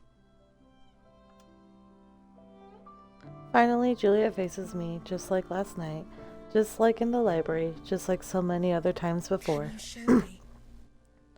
Can you show me how to move forward? I gently take both of Juliet's hands and guide them to my heart, holding them against me. I can feel every beat and know that she can too. We can figure it out together. You already helped me with that after all. After I found out Jungin was dead, I felt the same way. Like I didn't know what else to do with my life, or with myself. If you think about it, by searching for them for so long, I'd been doing the same thing you were all this time. But it was because of you and Aspen that I decided to stay in Wellington.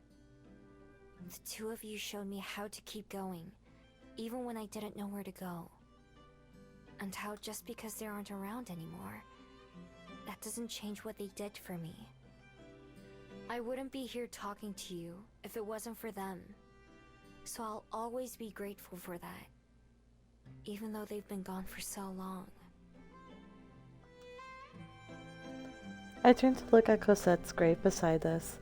It would be fair to say she's changed my life too, indirectly. It's the same thing with you and Cosette. She made your life great, and I'm sure you made hers great too. I didn't know her, but from everything you've told me about her, I'm sure she wouldn't want you to hurt or feel sad about her all the time. I'm sure she would have wanted you to smile when you think of her, and to find lots of other reasons to smile too. Juliet also studies the moonlit grave. I wonder if she's picturing Cosette in person, or if she's seeing the stone for what it is. After a long time, she nods. Yes. Yes, I do believe you're right. I'll never stop loving her, or missing her. She lived a wonderful life, and died a peaceful death. She'll remain at peace forevermore. But I'm still alive. And it's time that I acted like it. Can make a new life for ourselves here. One step at a time. Together. Right. Together. You're not alone anymore. Neither of us are. I just have one question though. You said here. Does that mean that you'll stay? Yes. Maybe someday we'll go. But I want it to be because both of us want to. not just me. There's plenty of time for that in the future. Right now, I think I'd like to learn to enjoy Wellington again. To see it the way you do. Fresh and exciting. I'd like that too. Relief washes over me like a wave. I was preparing to go with her if it's what she really wanted, but I'd much rather stay here for a while longer. After tonight, it feels like I could finally relax. Without worrying flowing me around, Julia and I are still together and we're not going anywhere. Whatever happens next, I'm sure we'll be able to handle it because we have each other. I let go of Juliet so that I can step forward and place the flowers that I brought for John in on the ground beside Cassette's grave. They're a bit smushed, but I'm sure that's alright. I don't think they'd mind. Almost immediately, a light breeze picks up, scattering the bundle lightly to the winds. I think that's alright too. I'll never forget about John in either. No matter how far I go and how many people I meet, they'll always be special to me. They set me on my own path, the one that I walked for decades. If I could somehow tell them about everything I've seen and done since then, and about the new adventures that I'm sure to have with Juliet, I think they'd just be as excited for me as I am.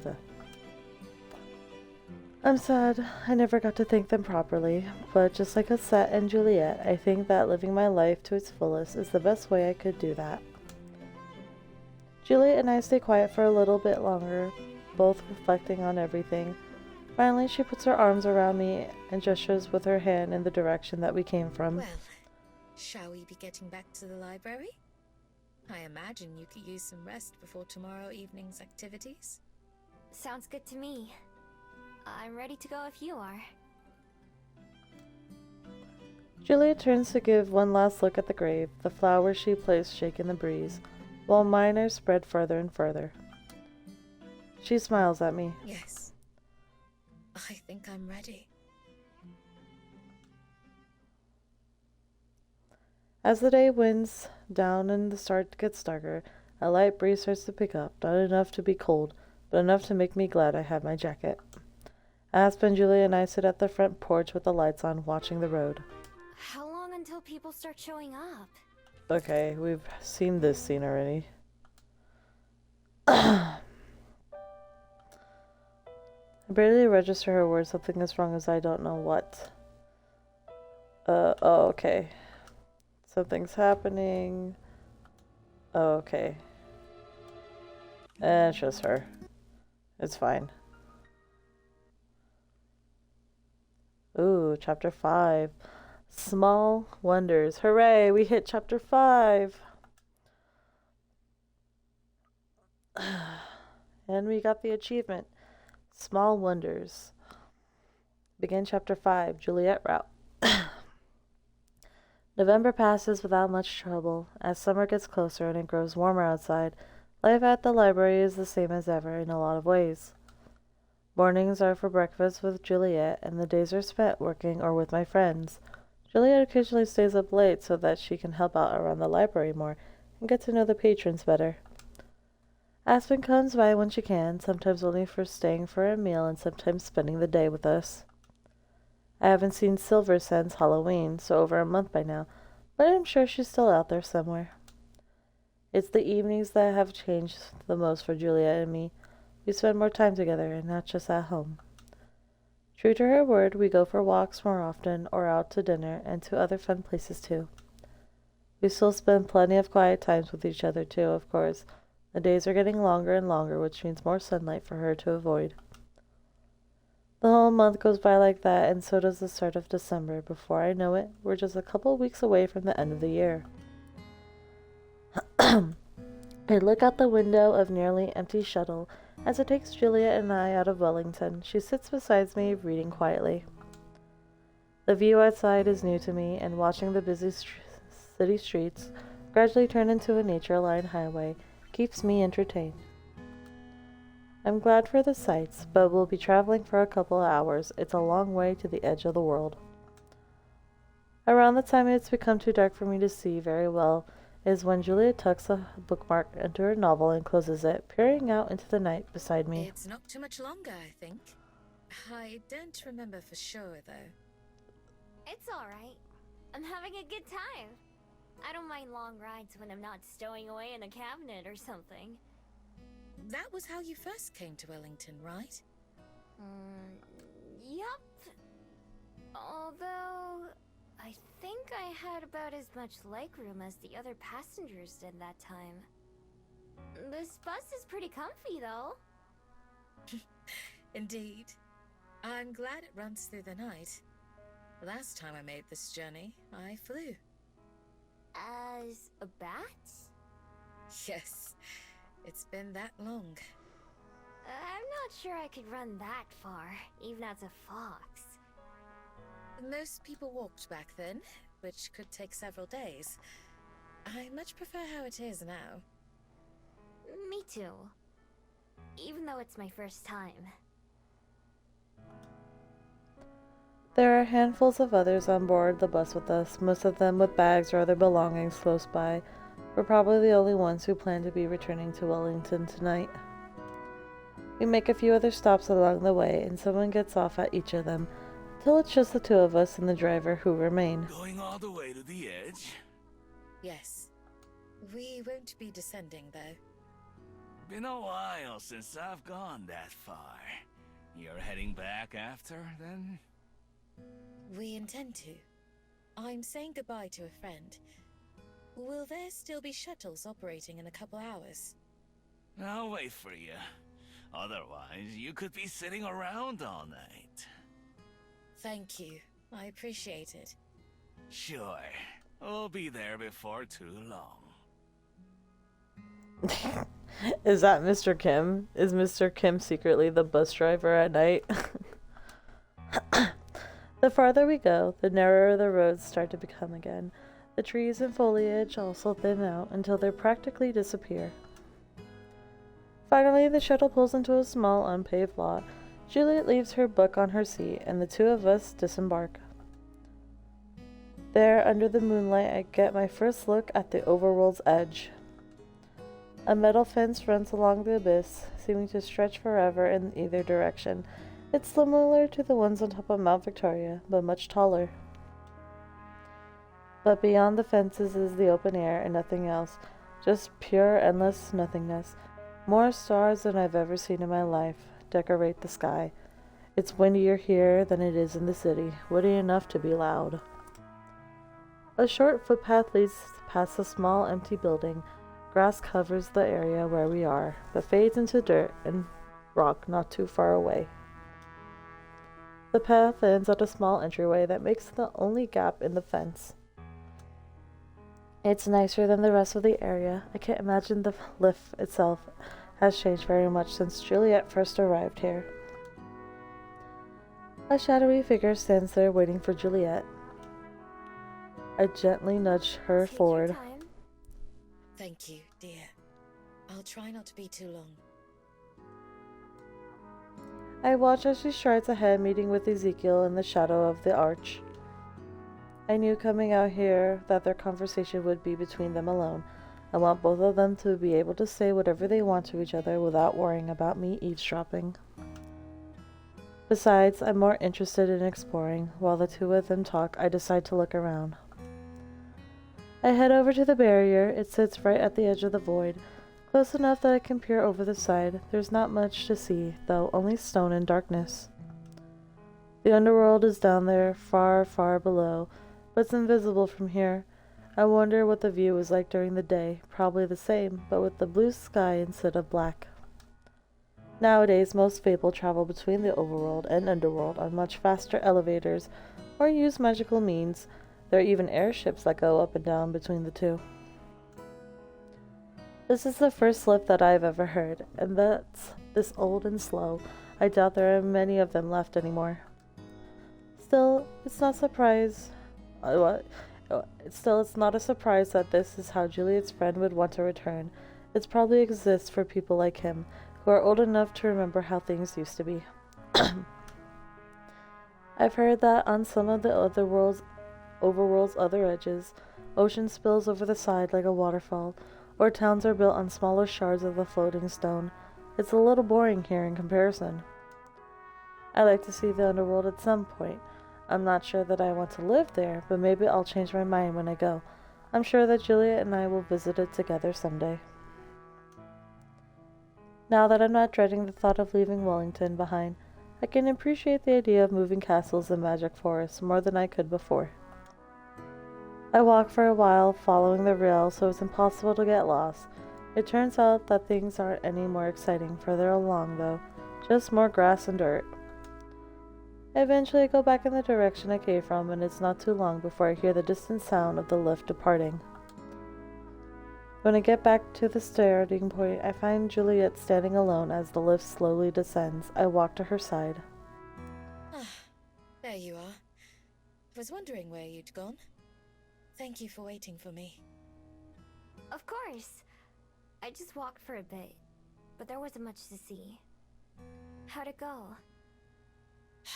We said what I expect will be our last goodbyes. He goes eagerly to a well-deserved rest.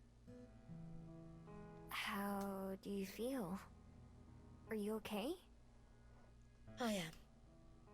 I'm grateful for everything. In the end, our paths diverged, and we're both going our separate ways without any regrets. I don't say it, but I'm sure Juliet is thinking the same thing I am. Ezekiel was her last tie to her former life. Her former lives, even now, it's just her and I, and the infinite possibilities ahead of us. Hello, Laura. How am I doing? I'm doing great. How are you? Stretch and hydrate. Will do. Ugh. Even reading so much takes a toll on the voice. Well, good thing I took choir in middle school. From here on out, the future is what we create. Linking hands, we took out the stars together. They twinkle and shine just for Can you us. see the stars from the underworld? Not like this. Not so bright and bold and infinite. I'd miss them if I couldn't see them anymore. As would I. As would I. As one, we return to the waiting shuttle and the long ride back to the library. By the time we arrive, both of us are exhausted. Lately, we've been on the same schedule more often, not just so she could spend more time at the library, but so we can be awake at the same time too. She has to take my midday naps every now and then to make it work, but that doesn't seem to bother her too much. Before we can go inside, Juliet stops me with a gentle touch. Whoa there. She turns to me and I gaze up sleepily, just as she leans in to kiss me. Even though the layers of the fog settling on my brain, I'm able to appreciate the softness of her hair and the warmth of her lips. I put my own hand on her shoulder to steady myself and just to feel closer to her. When she pulls away, we still remain close together. Thank you, Miho, for going with me today. And for giving me a reason to come back. Thanks for making me want to stay. I'd like to go there with you. Someday. But right now... My now turns into a big yawn. Juliet smiles. I agree. Right now, let's just get some sleep.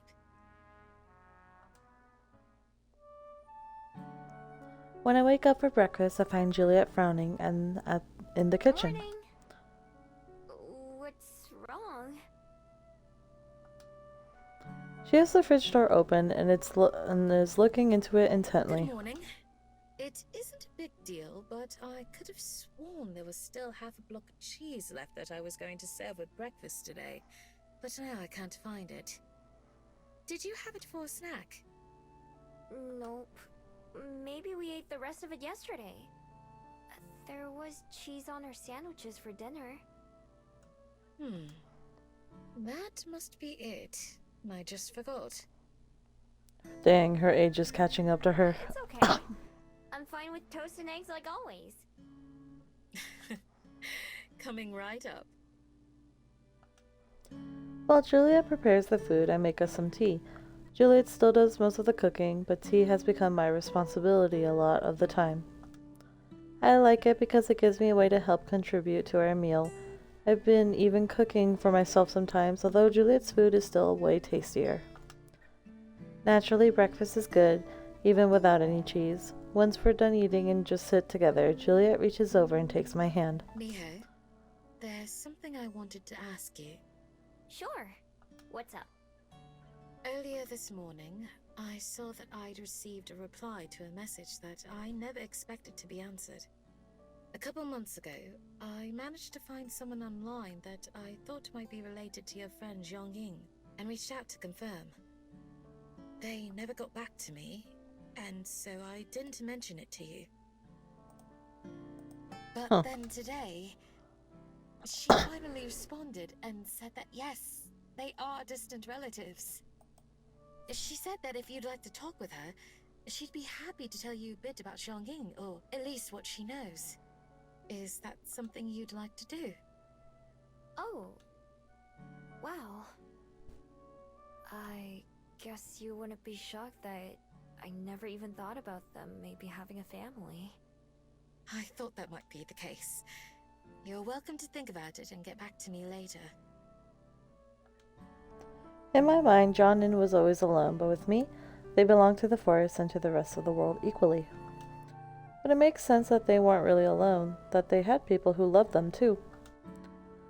It hits me that there's so much I don't know about John Nin. Really, I barely know anything. Every minute shared with me only represented a very small part of their life. In a sense, they may as well be a stranger. I'm a little afraid that knowing more about them could change how I feel about them too. But I decide that's a risk I'm willing to take. I'd rather know more about who they really were. I don't need to. I'd like to talk to her. Wonderful. I'll let her know then. I believe she's in America, so our times are fairly different. Shall I see if tomorrow evening would work? Sure, that sounds good.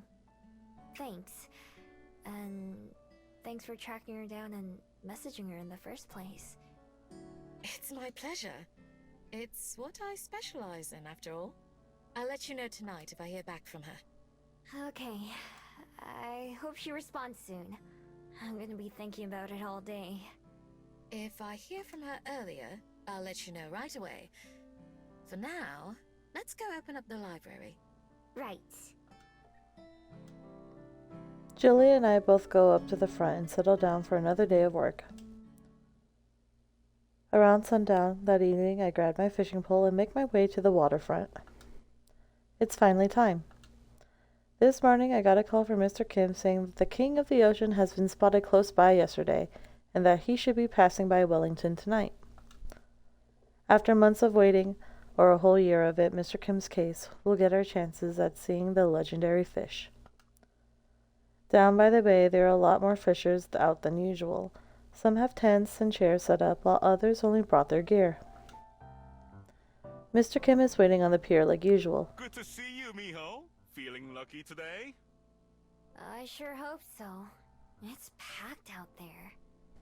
Sure is. Tonight's one of those nights that we fishermen dream of. How long do you think it'll be until he gets here? Hard to say. There's a whole network of folks who watch the waters all up and down the coast, and they'll give us a ring if anyone spots him. But there's no guarantee that he'll be close enough to see. Sometimes he passes through deeper waters before coming inland somewhere else. So, what you're saying is we could be here all night. It's a certain possibility. Sleepiness has ended many an angler's quest to spot the king. If you have to go early, I'll understand. Are you gonna stay out here the whole time? If that's what it takes. Or if I hear that he skipped over us this year. I'll stay too. I've waited this long to see him. I can't just give up at the end. That's the spirit. I've got coffee and black tea to help keep sleep away. We walk to the end of the pier and sit down, keeping our rods close by. The setting sun makes for a beautiful sky, and I tilt my head up to admire Mr. Kim. Does the same. Mother Nature sure knows how to paint, doesn't she?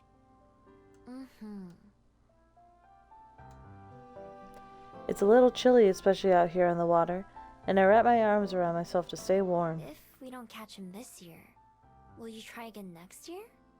Of course. And again, and again. What if we do get him?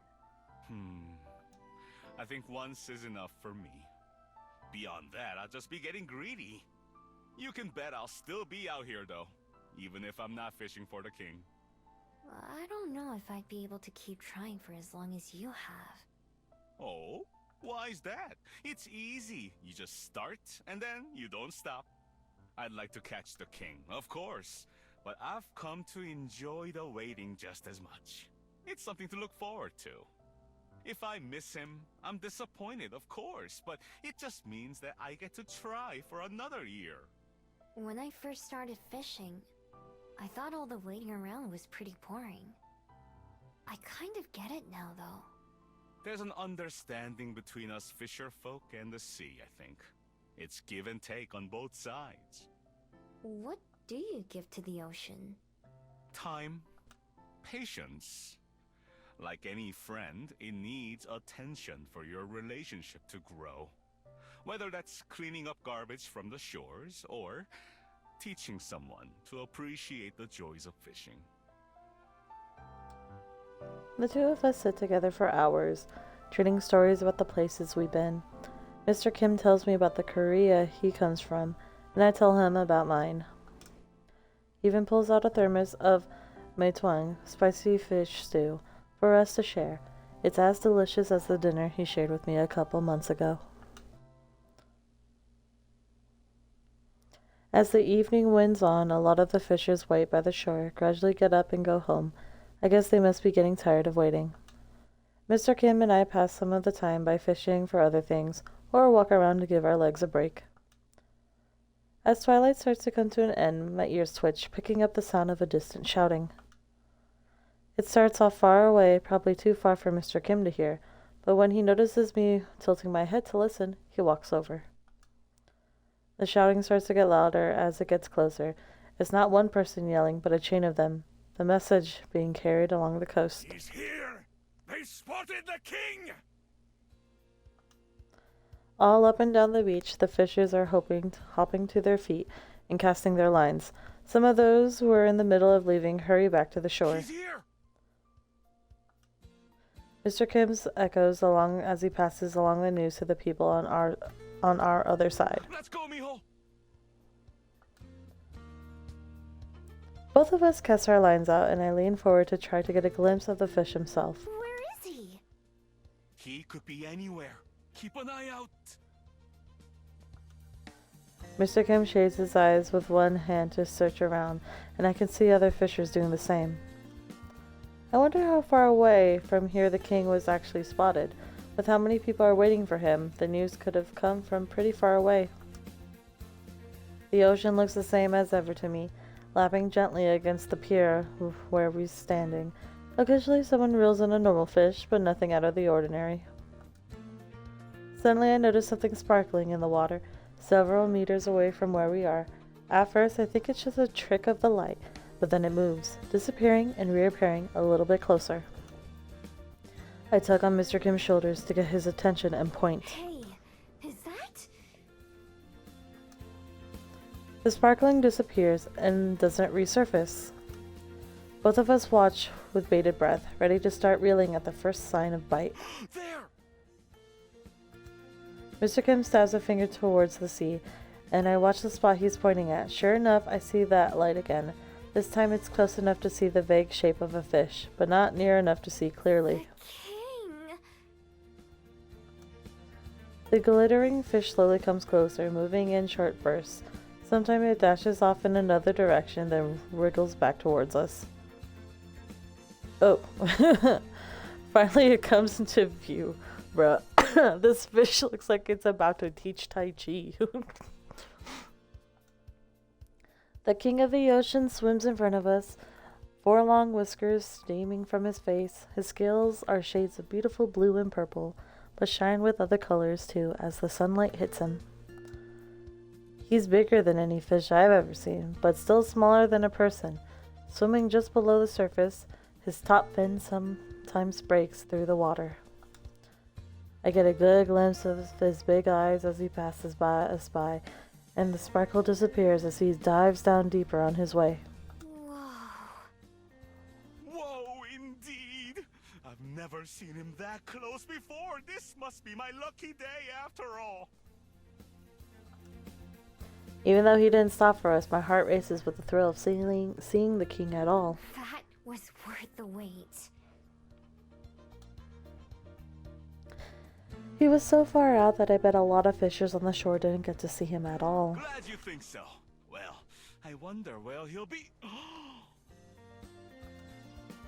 Mr. Kim cuts off mid-sentence as we both see the same thing.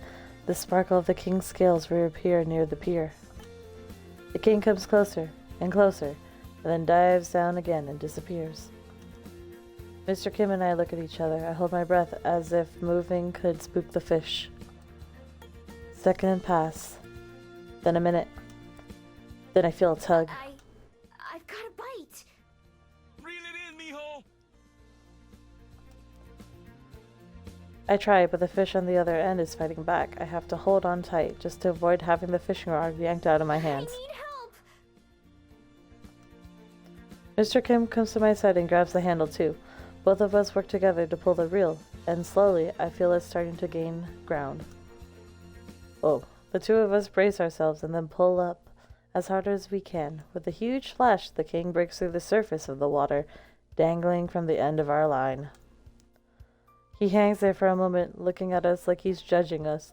The two of us stare back in silent awe as I realize something. The king let us win. After only a couple seconds, he opens his mouth and spits out the lure, freeing himself and plunging back into the water. All that remains are the ripples, and in the moment, even those are gone too.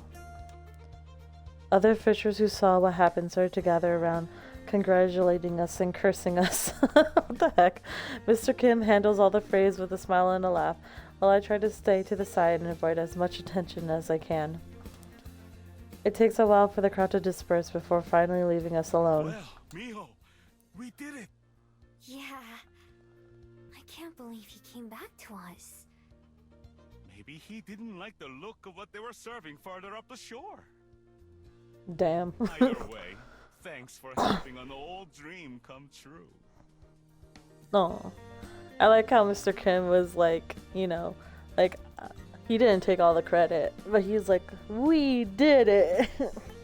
Like, even though it was on Miho's line, he was just like, oh, I'm so glad, even though, pretty much like he was able to see it, like, in person. I ought to thank you. Besides, we reeled him in together. That we did. Excuse me. My wife will never believe it. I guess that's what I get for exaggerating about the size of some of my past catches. That's alright, though. You and I will both know the truth. Yeah. Plus the 7 years of good luck, right? Oh, that's true. I'd almost forgotten. Maybe it'll only be 3.5 for each of us, though. I'd say that's more than enough. Yeah, me too.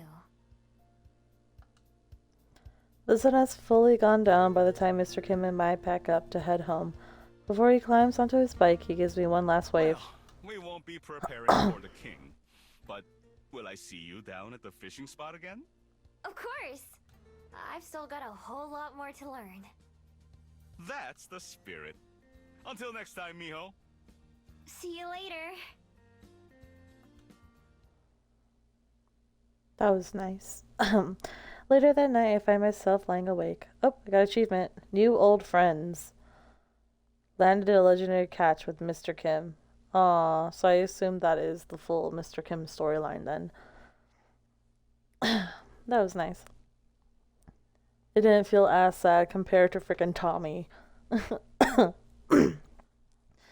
Later that night, I find myself lying awake. Looking at the ceiling, Juliet's out running some late-night errands, so I'm home by myself. Tomorrow, I'm going to talk to someone related to Jianin. It's kind of hard to believe. Juliet told me around dinner time that she'd heard back from the person she had emailed and set up time for us to chat. I don't know how much she'll be able to tell me. Okay, I'm pretty sure it's all the same stuff, so we'll skip it. Okay, I guess I can't skip it. Oh. As I'm lying here thinking about what I'll ask tomorrow, I hear a muffled thump from the kitchen downstairs. I sit up. It's a little early for Juliet to be back. Maybe she forgot something. That doesn't seem likely, though. I move silently as I get up and leave my room. I'm out of practice when it comes to being stealthy, but some things just come naturally. It's dark downstairs, just like we left it when we closed up for the night, and I went to bed. I tiptoe over into the kitchen, peeking into the darkness.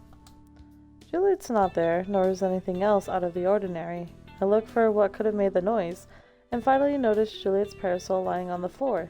It must have fallen over and hit the counter, or something as it did so. But what made it fall over? Suddenly, the door to the fridge swings open all on its own. Light shines out of it, revealing nothing. I pinch myself to make sure I'm not dreaming. Right before my eyes, an apple and a half of a sandwich that I made earlier float up off the shelf and into the open air, and the door shuts behind them, bringing back the darkness. The apple and sandwich float out of the kitchen and toward the front of the library, turning the corner and disappearing into the book room.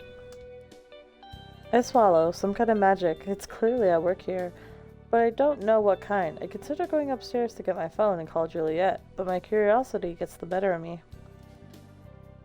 Quickly but quietly, I follow in the same direction, poking my head around just in time to see the food float behind one of the far shelves. I take a deep breath as I move towards it, feeling my old fight or flight instincts kicking in for the first time in months. Pressing my back against the shelf, I slowly peer around the corner. Oh, sitting on the ground with her back against the wall is a young girl. Her pointy ears mark her as some kind of fabled, rather than a human. She has the apple in one hand and the sandwich in another, and a raggedy blanket beneath her. She takes a nosy bite at the apple, smacking her lips as she chews, followed by a nosy bite of a sandwich. Whatever I was expecting, it wasn't a kid. I jerk backwards in surprise, so startled that my shoulders bump against the bookshelves, causing a couple of books to fall over their sides with a heavy smack. I whip my head back around to see the girl drop the apple in front of her eyes, going huge.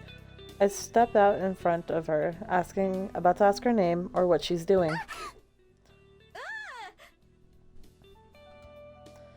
The girl's scream takes me by surprise too, and in an instant she disappears from sight. 1 second she's here, and the next she's not. What the? I hear footsteps and feel the air move as she brushes past me, and I realize what's happened. She can turn invisible. Hey,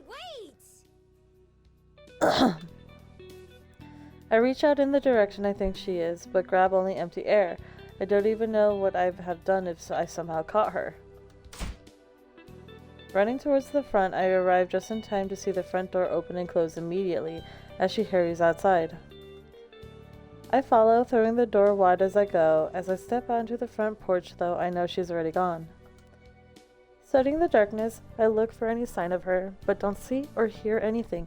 For all I know, she could be right next to me. I consider calling out to her, and I'm sure she wouldn't believe anything I have to say. What would I say? Judging by the blanket, she was probably planning to sleep in the library. The spot she chose wasn't too far from the one I picked when I was going to do the same. The missing cheese from this morning makes sense now, too.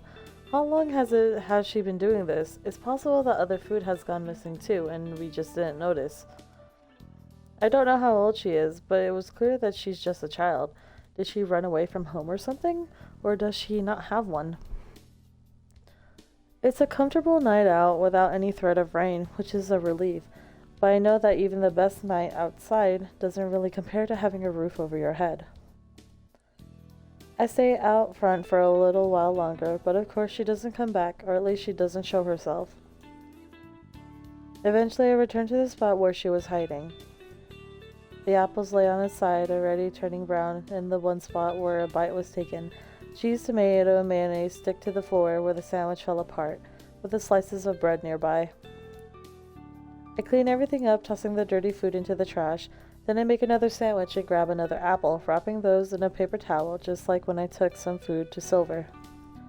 I also grab the ratty blanket. It has holes running through lots of it, and it doesn't feel very warm to begin with. I fold it up and go back outside, setting it down on the edge of the porch along with the food when I return to my room.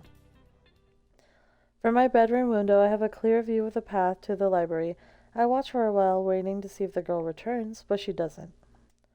Maybe I scared her away for good. If I had been in her position, I probably wouldn't come back anytime soon.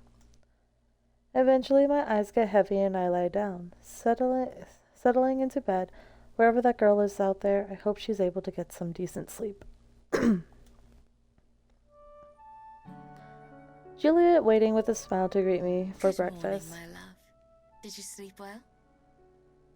Morning. Actually, you'll never guess what happened. I tell her all about the events of last night. As I expected, Juliet seems more concerned about the girl's condition than she is the stolen food. Worry creases her brows as she serves us our meal. Did you see a blanket with food on it when you got home? No, I didn't. So I suppose she must have returned at some point then. Yeah. I look around the room. Once again, it's possible she's right here with us, but not revealing herself. Maybe I'll see her again. If I do, what should I say? I'm not entirely sure. I can only imagine that a child who has to steal food is living with difficult circumstances. But without knowing what those are, it's hard to say how we could help her. Or if she even needs help. That as well. Of course, Juliet goes straight to offer assistance without even having to think about it. It's basically where my thoughts were headed to. From the moment I stood upright, I had my survival instincts to keep me safe, and I was able to adapt to my new life as a theft pretty quickly. It's possible that this girl has been living the same way for a long time, but still, she's too young to have to. Well, I'll keep an eye out. If I do see her, I can try to learn more about her. At the very least, maybe we can find out where she came from. Yes, I think that would be for the best. I'll keep an eye out as well. On a lighter note, this arrived for you yesterday. Juliet retrieves a small envelope from the kitchen counter and hands it to me. She must have gotten it from the mail this morning. I take it and look over the names. It's the first time I've ever seen something addressed to me. It's from Cello! Juliet nods happily. I've forgotten all about my promise to keep in touch with her. I'm glad she remembered. I use a nail to carefully open the envelope and slide out the folded paper inside. Dear Ms. Miho, how have you been?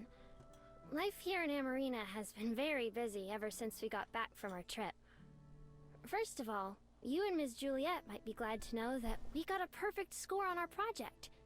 Even our teacher said that she learned a lot about Wellington.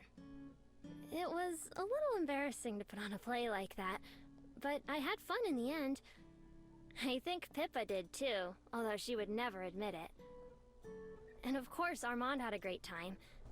He can't stop talking about how he'd like to visit Wellington again. If you see him arrive on the library's doorstep, please take good care of him. For some reason, he and Pippa only seem to be able to remember Ms. Juliet. I guess that probably doesn't surprise you, though. I promise that I won't forget, at least. Since coming back to Amarina, I've been trying to find a special place that makes it feel more like home. Although I'm still looking, I've seen a lot more of the town than I would have otherwise. I still miss the ocean, but I'm learning to love the rivers and canals more. If you ever come to Amarina, you'll have to try riding one of the gondolas. Usually I prefer swimming, but being on one of the boats is nice too. One of the companies that runs them even has a cute cat mascot, and he'll let you pet him if you're nice. I hope that you're doing well too. I'm looking forward to hearing about anything exciting that's happened. please say hello to Miss Juliet for me. And Happy New Year to both of you. Your friend, Cello. When I'm finished reading, I took the letter back into its envelope so it won't get damaged. She says she's doing good. They got a good grade on their project. She also wanted me to tell you hello and Happy New Year. That's very sweet of her. I'm glad to hear their play was well received. Me too. She also said she's starting to like the town she lives in more too. Having some time away probably helped give her a bit more perspective. It's nice that she's finally settling in.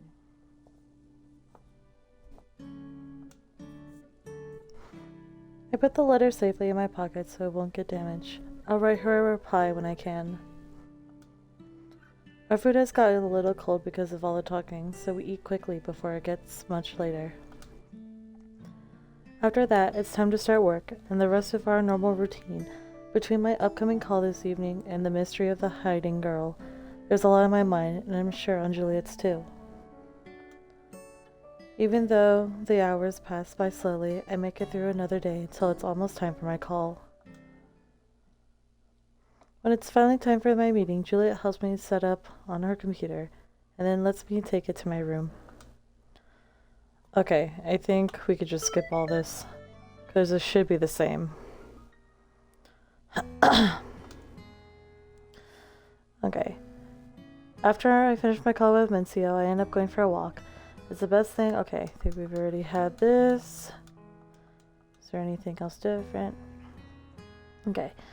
The only reason I accepted Juliet's kindness was because she tracked me all the way down to my den, and because I was confident enough in my ability to get away and things went wrong. Okay, it's pretty much the same thing as well. With my bait in hand, I return to the library and wait until nightfall and to put my plan into action. I fill Juliet in on all the details, and we agreed to let it better for her to stay upstairs, just so there's less chance of the girls catching on and getting spooked. We haven't had any more food go missing or move around today, so we're not even sure if she's around. I keep an eye for the scruffy blanket or any other indicators, but don't see anything out of the ordinary. Well, I won't be too disappointed if I end up having to eat the cake for myself. After finishing dinner, I take the slice out of the box and put it on a plastic plate, and then put that back into the fridge. Then I go up to my room and wait. I watch TV for a while but keep the volume low, and rest my eyes without actually falling asleep. I keep my doors open just a tiny bit, but not enough that it would be obvious from downstairs. Finally, around midnight, I hear a noise from below. I crawl out of my room and down to the kitchen, where a tiny bit of light is emanating from the fridge. Sure enough, it's the girl again. This time, she doesn't bother taking her prize back to the shelves, or even turning invisible. She stands in plain sight with the plate in one hand. She devours the cake, not even bothering to use a fork. Instead, she just uses her fingers, tearing off one bite at a time. Her face and hands are covered in chocolate and frosting. She's so distracted that she doesn't even notice me approaching, although I make sure not to block her off from the front door so she doesn't feel trapped. Hey. Her reaction is the same as yesterday. Bug-eyed, she dropped the plate and what's little is left of the cake as she hops backwards before realizing she's just put herself further away from the exit. I stay still other than holding up my hand to try and show her I don't mean any harm. It's okay. You're not in any trouble. I bought that cake for you. I try to keep my voice calm and low, as close to how Juliet usually talks as I can manage. The girl whips her head back and forth, probably looking for anyone else who might be hiding from her, as she angles herself towards the door. She doesn't turn invisible, at least. I won't try to stop you if you want to leave, but I was hoping I could talk to you. The girl stares at me mistrustfully from the other side of the room. I wonder if she can even understand me. Lowering my hands to my sides, I maintain my distance, trying to look as not scary as possible. I'm gonna turn on the lights, okay? No response, I decide to just go for it and flip them on. Although she blinks at the sudden brightness, it doesn't make her run any further. You were hiding out in the library, right? And sleeping on the floor? More staring, I notice she doesn't have her blanket with her. It's okay. I'm not mad. Neither is Juliet, the other person who lives here. Maybe you've seen her around. At last the girl gives a slow nod. Taking that as a good sign, I put on my friendliest smile. I did the same thing before. I was hiding behind some of the shelves and Juliet found me. I thought she was gonna kick me out, but she was actually really nice. She let me stay in one of her extra beds and even gave me some food too. I bet you're still hungry, right? Even after the cake? Another reluctant nod. She hasn't moved at all since I started talking. I can make you a sandwich or something if you want. That's what Juliet made for me. Do you want one? This time she doesn't respond, just stares at me from You afar. don't have to if you don't want it. We just want to help you out, since it seemed like you might be in trouble. Finally, the girl points at me. Ain't you a wolf? Huh? Your ears. Wolves eat little girls. It takes me a second to process what she said. At least she can talk. No, I'm not a wolf. I'm a fox. Look. I hold my arms out and transform, shifting to a fox. The girl's eyes go wide again, even bigger than when she was running away. I turn in small circles to show her, fluffing out my tails. If I don't get any closer, then I change back. See? I've never eaten someone. Promise. The girl watches me, trying to decide if she believes me or not. Oh, excuse me. Even though she's so young, I can imagine what she must be thinking and feeling right now, trying to weigh up the dangers of sticking around versus getting out while she can. I don't really blame her if she decides not to trust me. Even though, I'm being honest, there's no way she could know that for sure. It's a dangerous world out there.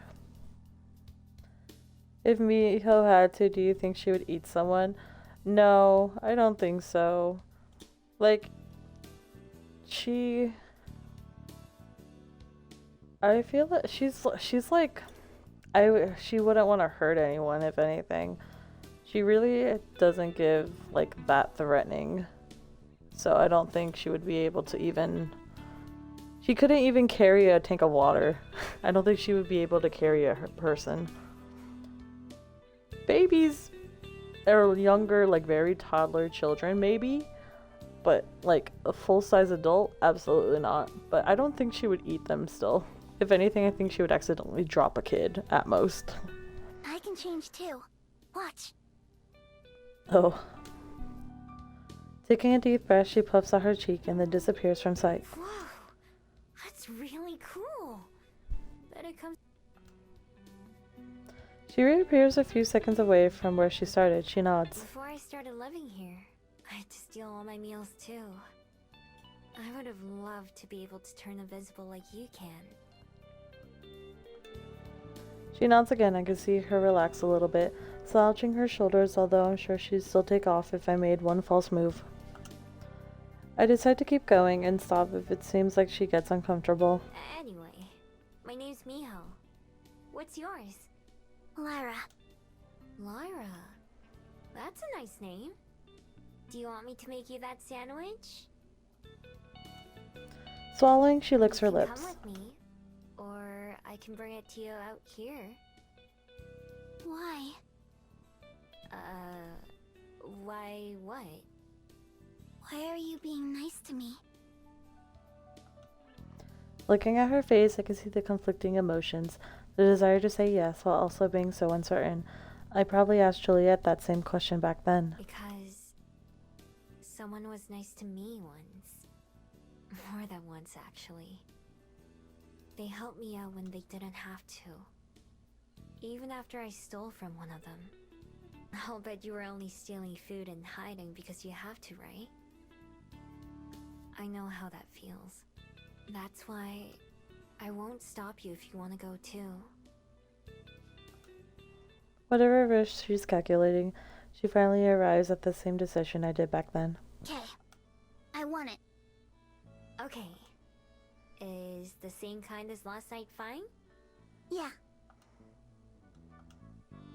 Opening the fridge, I take out the jar of mayonnaise, some slices of cheese, a tomato, and enough bread for 2 sandwiches. After a bit of thought, I take out a few slices of salami too. I cut the tomato as best as I can, although the slices aren't as even and pretty as when Juliet does it. Then I lay out the bread on 2 plates, spreading a layer of mayo onto a couple slices. That's too much. Huh? I turn around to see the girl watching me from the entrance of the kitchen, hands on her hips. I don't want that much mayonnaise. Oh. Okay. Well, at least she doesn't have any problem with saying what she wants. I use the flat edge of the knife to scrape off some cheese and spread from one of the sandwiches, and then layer the cheese and tomato on top. After cutting them both in half, I walk towards Lyra to give her her plate without thinking. When she tenses up, I freeze mid-step. Here you go. I lean forward to stretch my arm out, handing it to her from as far away as I can. She cautiously takes it, backing up a step as soon as it's in her hand. We both eat our sandwiches in silence, watching each other from opposite sides of the kitchen. She finishes her whole snack in the time it takes me to eat just half of mine, smacking her lips loudly as she chews. When she's done, I hold out my hand for her plate, and she cautiously gives it to me. I put both the dirty dishes into the sink. Now what? Now, that's a good question. I had no idea this whole thing would go, so I didn't plan it out too much. This is probably the point where I should enlist some backup. Is it okay if I go get my girlfriend? She's the one who owns this place. She'll definitely want to talk to you too. The vampire lady? That's her. Okay. She gives me a wide berth. What, berth? She gives me a wide berth. Is that how you pronounce that word? Berth? Berth? Some of the wording in this game is a bit weird. Okay. I leave the kitchen. Even through it requires putting herself farther away from the front You door. can sit down if you want. Wherever's most comfy for you. I'll be right back. I head up to Juliet's study, where the door swings open as I approach. She's waiting for me on the other side. I step through and she closes the door behind me. I'm not sure if pointy ears help Lyra to hear better, but just in case, I keep my voice low. The girl and I have been talking for a bit. Her name's Lyra. She says she's okay if you come down too now. The vampire lady heard. You handled that marvelously, dear. Thanks. I just tried to think about what you would say for the most part. It helps that I know how she probably feels right now. I'm sure your sincerity helped a lot. For what it's worth, I don't think I could have done any better. Oh, I don't know about that. You're a lot better with words than me. Words aren't as important as intentions. And I'm sure she could tell that yours were good. What do you think we should do now? I didn't ask, but I'm not sure if she has anywhere else to go. Let's go downstairs and talk to her. I have an idea for tonight, at least.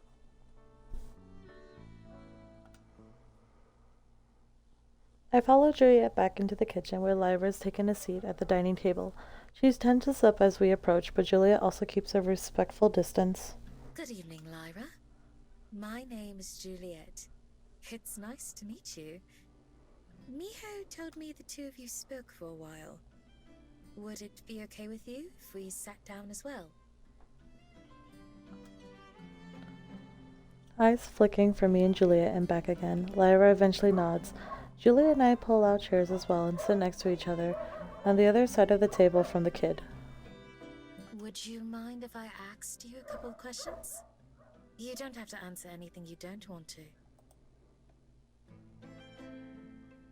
Okay. Thank you. Would I be correct in assuming that you've spent a few nights sleeping in the library? Yeah. I had a blanket, but it's lost now. I see. If I may ask, does your family know where you are? Ain't got one. You don't have a family? Is there anyone that you live with? Or who takes care of you? Nah, I'm by myself. Dang. Is there somewhere that you live? Or usually stay at? Not anymore. Not anymore. Does that mean you did until recently? Yeah.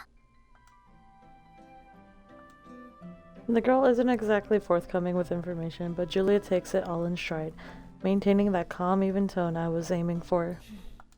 May I ask what happened? Lyra looks down at the ground, bringing her thumb up to her mouth and biting her nails. Now that it's not a yes or no question she's being asked, she seems less inclined to answer. You don't have to tell me. But if there's someone out there who may be worried about you, then wouldn't it be nice for them to know that you're safe? There ain't. I left. As in, you ran away? Yeah. They were bad. Mean. They hurt me. So I left. She kinda sounds like Miho. Your family? Nah. My parents died. They were people who said they'd take care of me, so I had to live with them. Nobody asked me. But they didn't care about me. They told me that. Julie and I exchange a look. Lyra says all those things so matter-of-factly, still looking at the ground. I'm so sorry to hear that. Both about your parents and the awful situation you were put in. I'm very glad you were able to get away. Really? You believe me? For the first time, there's a flash of excitement from the girl. It's impossible to know if she's telling the truth, but we don't have any reasons to doubt her. At the very least, it would make sense why she's so skittish. I don't see why I shouldn't. I tried telling people, but they didn't listen. Said I was making it up, but I'm not. For the first time since I started talking to Lyra, she raises her voice emphatically. Her fists are clenched, and she looks at both of us like she's trying to see if we mean what we say. I've met plenty of mean people too. I know how awful they can be. Her sharp glare slowly dissolves as two big tears well up in the corner of her eyes. Her lower lips quiver. Nobody ever believes me. There. You're safe now. We believe you. I expect her to start crying, but Lyra manages to keep it together. She wipes away the tears and then goes back to glaring. I won't go back there. No one can make me, so don't even try. We wouldn't dream of it. Can you tell me if you came from around here, though? I got on a bus and rode for a long time. I knew this was a big city, so I came here. I see. I know that neither Miho nor I want to make you go back somewhere you were hurt, or do anything you don't want to. We also don't want you to have to worry about finding somewhere safe to spend the night, or finding food. If you'd like, there's an extra bed here that you can use, so you don't have to sleep on the floor. Tomorrow, we can talk more. Would you like that? Lyra sniffles a few times and blows her nose, kicking her feet while she thinks about it. Eventually she nods. Okay. I guess that's fine. Perfect. I'm glad to hear it. I imagine you must be very tired already. Would you like to go to bed? Yeah, I'm sleepy. Why don't you follow me then? Juliet exits the kitchen after watching her for a bit. Lyra follows after. I make my way up behind them both. as Juliet passes by her study and down the hallway. I realize her intentions right as she stops outside one of the doors that I've never seen open. Juliet retrieves a key from one of her pockets and uses it to unlock the door, which swings open with a creak. It reveals a bedroom, a well-made bed with green covers set in the corner beside the desk, and dresser with a mirror. A shelf of books leans against one wall across from a window with the curtains over. Dust permeates the room, which must have been untouched for years. Juliet goes and fetches some rags to wipe everything down, and deftly changes the pillowcases and sheets while Lyra and I stand nearby. I would offer to help, but I think she'd be faster without me. When the room is ready, she faces Lyra with a smile. Do you need extra pillows or blankets? Lyra shakes her head, eyes fixed on the bed rather than on Juliet. She walks towards it like a zombie. I wonder how long it's been since she slept somewhere comfortable. Miho and I will bid you good night then, and see you in the morning. Would you like me to leave the door open? She nods as she climbs into the bed, poking the pillows as if checking to see if they're real. She doesn't pay us any more attention as we leave the room, already halfway asleep by the look of it. The two of us go back to my room, standing in the doorway. Well, this has turned out to be a much more eventful day than I expected. Yeah, me too.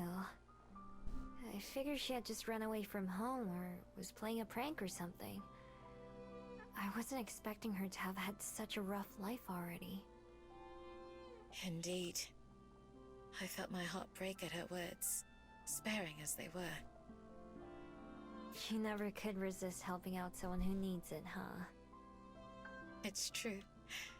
So far, those have been some of the best decisions of my life. Juliet leans in and kisses me. As we wrap our arms around each other, I know we're both thinking the same thing. There's going to be a lot to talk about tomorrow.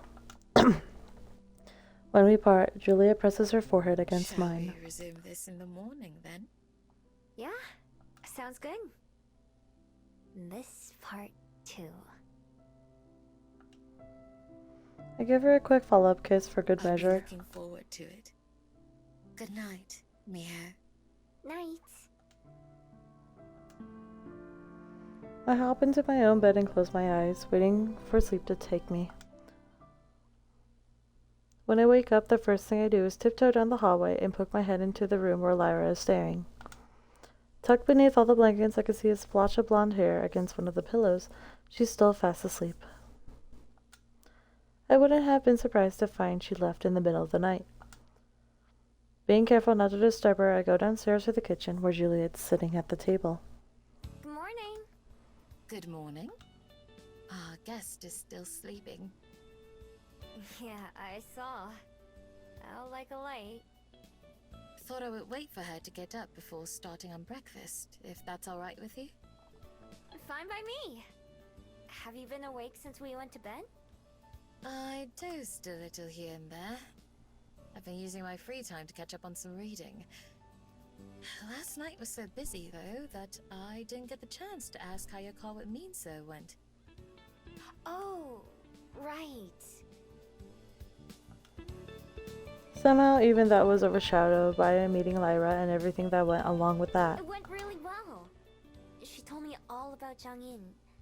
They were a traveler who went all around the world, but they came for Korea.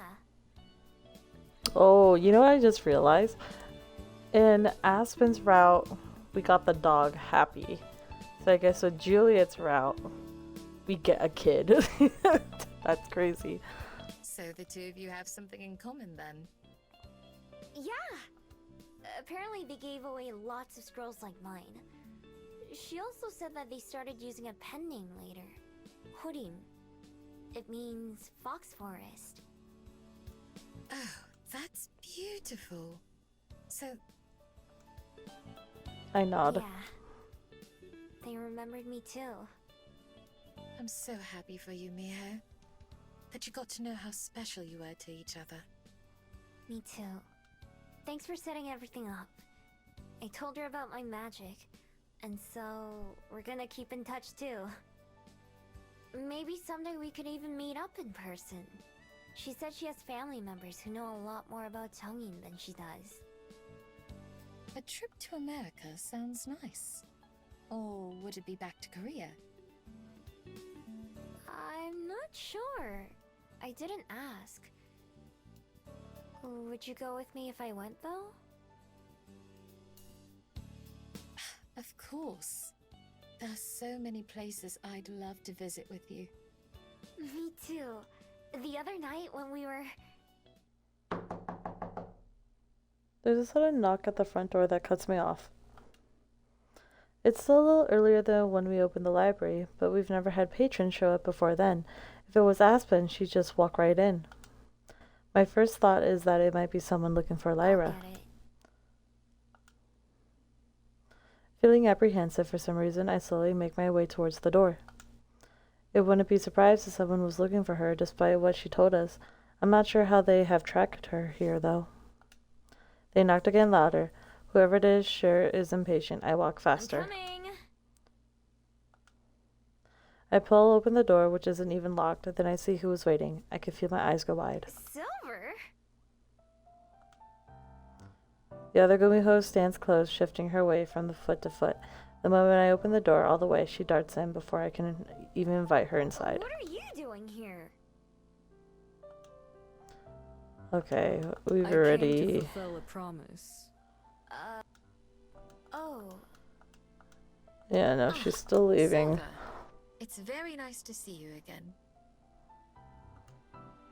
Silver stays silent. We're not exactly the most talkative group.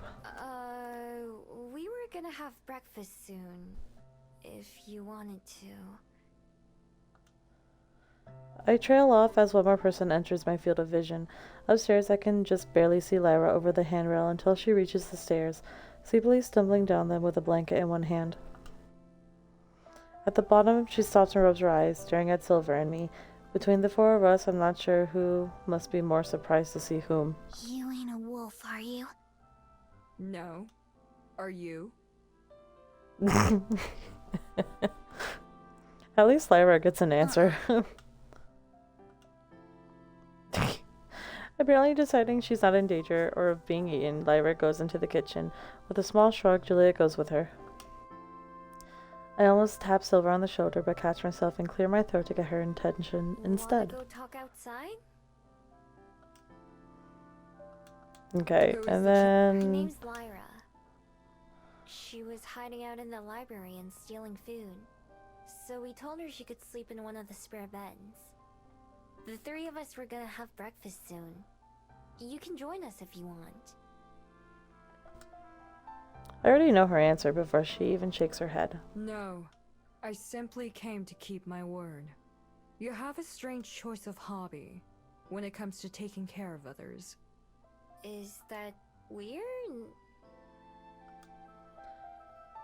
To me, helping out Lyra seems like the obvious thing to do. It didn't even feel like a choice I was making, just something that needed to be done. But half a year ago, I probably would have felt the same way as Silver does. I guess it is something I've gotten used to. How very like you. Is that a good thing? Silver thinks about it for a bit. It's not a bad thing.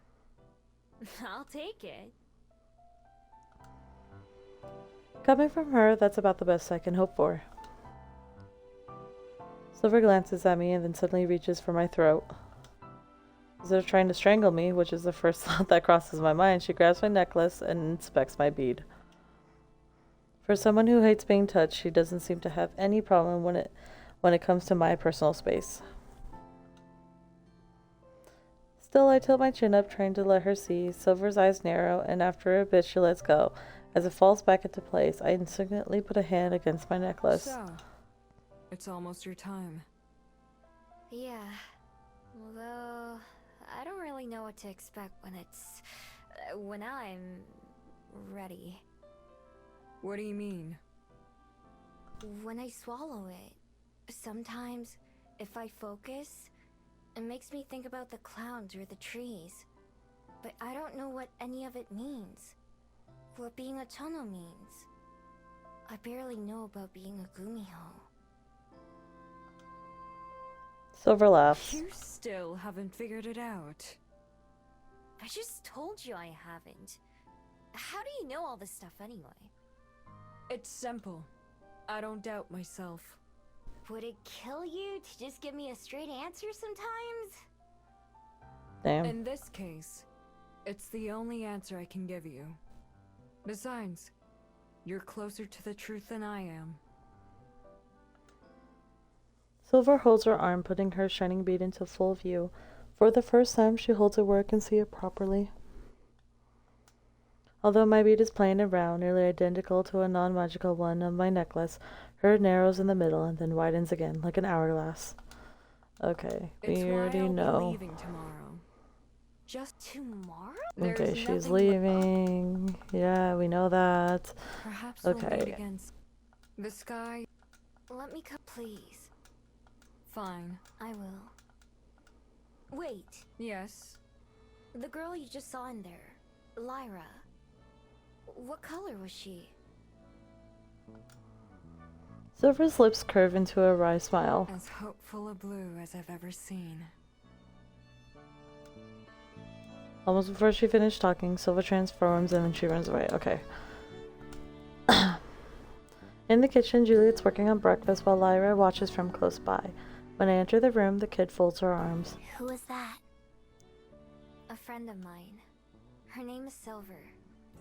At least, that's what I call her. She's scary. Scarier than you. Damn. Probably be glad to hear you say that. I try to picture Lyra how Silver must have seen her. Beneath her most permanent glare and the short sentences, she's hopeful. Julia and I may be the ones doing her a favor, but she gives us a chance too. It turns out she's going to be leaving tomorrow. To go where? Is she gonna come back here? I don't know. I'm not sure she knows yet either. Wherever she goes, I hope she finds contentment there.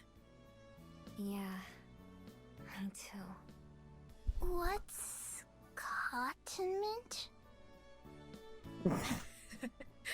Contentment means when you feel at peace.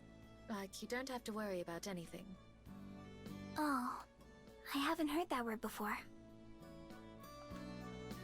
Thinking of that, Lyra sits down at the table and waits for breakfast to be ready. I go ahead and prepare the dishes, setting up 3 plates. It isn't long before Juliet comes over and serves us our meal, with Lyra's portion being just as big as ours. Here we are. Do you like anything to go with it, Lyra? Ketchup or more salt and pepper? She shakes her head, shoveling a fork of eggs into her mouth. I don't think she's going to be a very picky eater.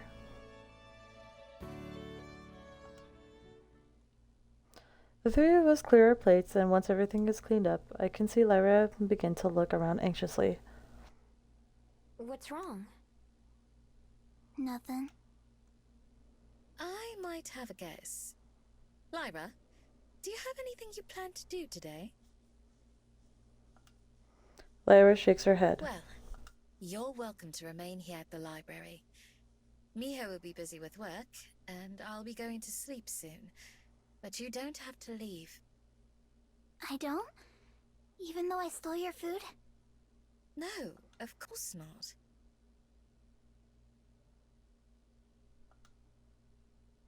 Although Juliet says that, I know that at some point she and I are going to have to decide what exactly Lyra staying here will entail, and for how long. Neither of us are going to turn her out into the street, of course, but if she stays here then, does that mean she'll live here? What does that make her? What does that make us? It's still only the first morning, so there's plenty of time to figure things out, but from what Lyra told us last night, she doesn't really have many other options. Juliet's probably thinking the same thing.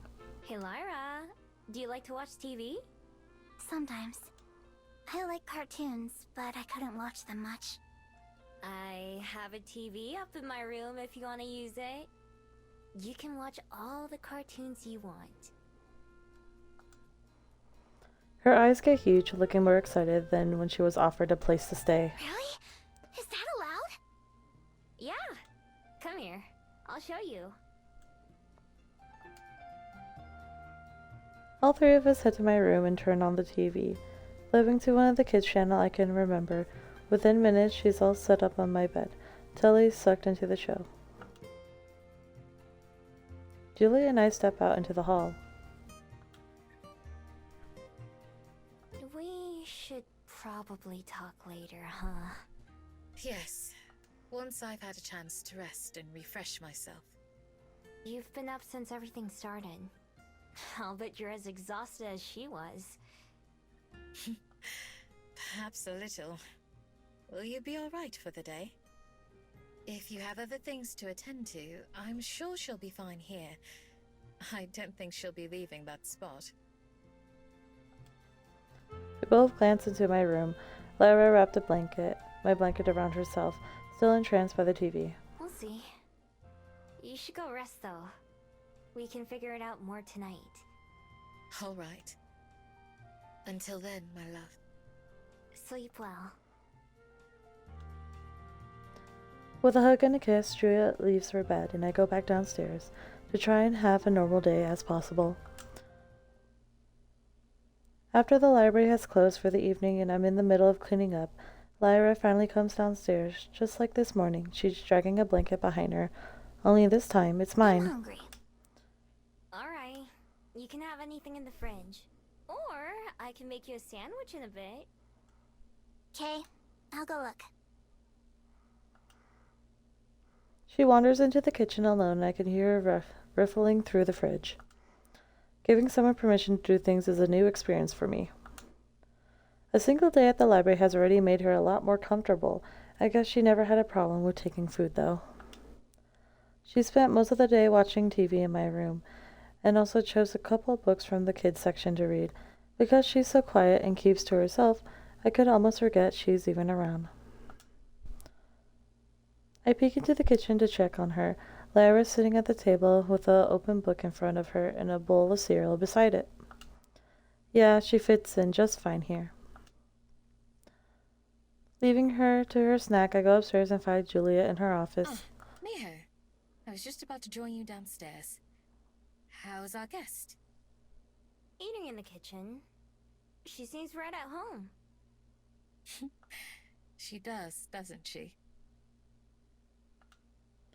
It's kind of hard to place Juliet's tone, amused with a touch of sadness. I figured me and you should talk about things before it gets too late again. Yes, that's a good idea. Would you like to sit down? We take our usual positions around her desk. I looked online, but I haven't seen any missing person reports or other indications that someone's searching for her. Usually, if a child were to disappear, it would be all over the news. But in this case... There's nobody looking. As far as I can tell, yes. Which would line up with what she told us about running away. That's so sad. She's just a little kid. There should be somebody who cares about her. I fully agree. She mentioned that her parents passed away. Perhaps she has other family out there that we could locate. It's difficult with so little information to go by. Right. Wouldn't they have taken her in when her parents died, though? There's that as well. Maybe we should just ask her. Yes, perhaps. Although, I suspect she would have told us already if so. That's true. Well, for the time being, it's no bother having her here. There's more than enough space. Right. That room that she's in now, though. It was Cosette's, wasn't it? It was indeed. Not Cosette's room. Cosette's ghost comes back. Whose kid is this? I've left it untouched for many years now. But it's the only other room with a bed. So it was only natural to offer it to Lyra. I reach across the table to take Juliet's hand. Yeah. I think it was the right thing to do. We haven't talked about Cosette much since that night at her grave. Still, I know she's on Juliet's mind all the time. I'm sure that just unlocking that door and letting Lyra in was more difficult than she lets on, even if it was a logical choice. I hope it's also a good sign that she did it in the end. The sadness in Juliet's eyes as she smiles at me is the only confirmation that I'm right. I don't blame her at all, though. Despite everything we talked about, it'll take her a long time to heal. Something Silver told me this morning was that Lyra seemed hopeful. She's really good at reading people, so I believe her. I'm glad to hear that. Can't be easy to be in her position. Nodding, I stand up intending to go downstairs and reassure Lyra that she can stay here again tonight. However, I only manage to take 2 steps before I bump into something soft and invisible. Lyra popped into vision as she stumbles backwards, and I barely manage to grab her shoulder to keep her from falling. Juliet makes a sound of surprise at her sudden appearance. Ducking away from my hand, Lyra turns and runs. Hey, it's okay if you were listening. You're not in trouble. Just outside the study, she skids to a stop, looking back mistrustfully. I'm not? I always got yelled at for eavesdropping. No, child. I can't fault you for listening in when you're being talked about. Juliet stands by my side, with neither of us moving closer to Lyra. She may have gotten more confident around the library, but it's a different story with Juliet and me as people. I'd do the same thing if I could turn invisible like you. I've eavesdropped, even when all I can do is hide. How much were you able to hear? Lyra Who's shrugs. Cosette? Besides me, I can feel Juliet tense up and take a deep breath. My daughter. That room you're staying in used to belong to her. Oh. Is she dead? Damn. Lyra's asks her questions as casually as if she's asking about the weather. She hasn't exactly been polite since her arrival, but it's a bit blunt even for her. Hey, maybe... Juliet gently holds up a hand to cut me off. Yes, she is. Oh. Lyra processes this new information as stoically as ever, her ever-present frown deepening just a bit. Are you gonna kick me out after all? I mean, if you're gonna be blunt like that, maybe. Julia and I exchange a wide-eyed look. I can't blame her for worrying about that. Heavens, no!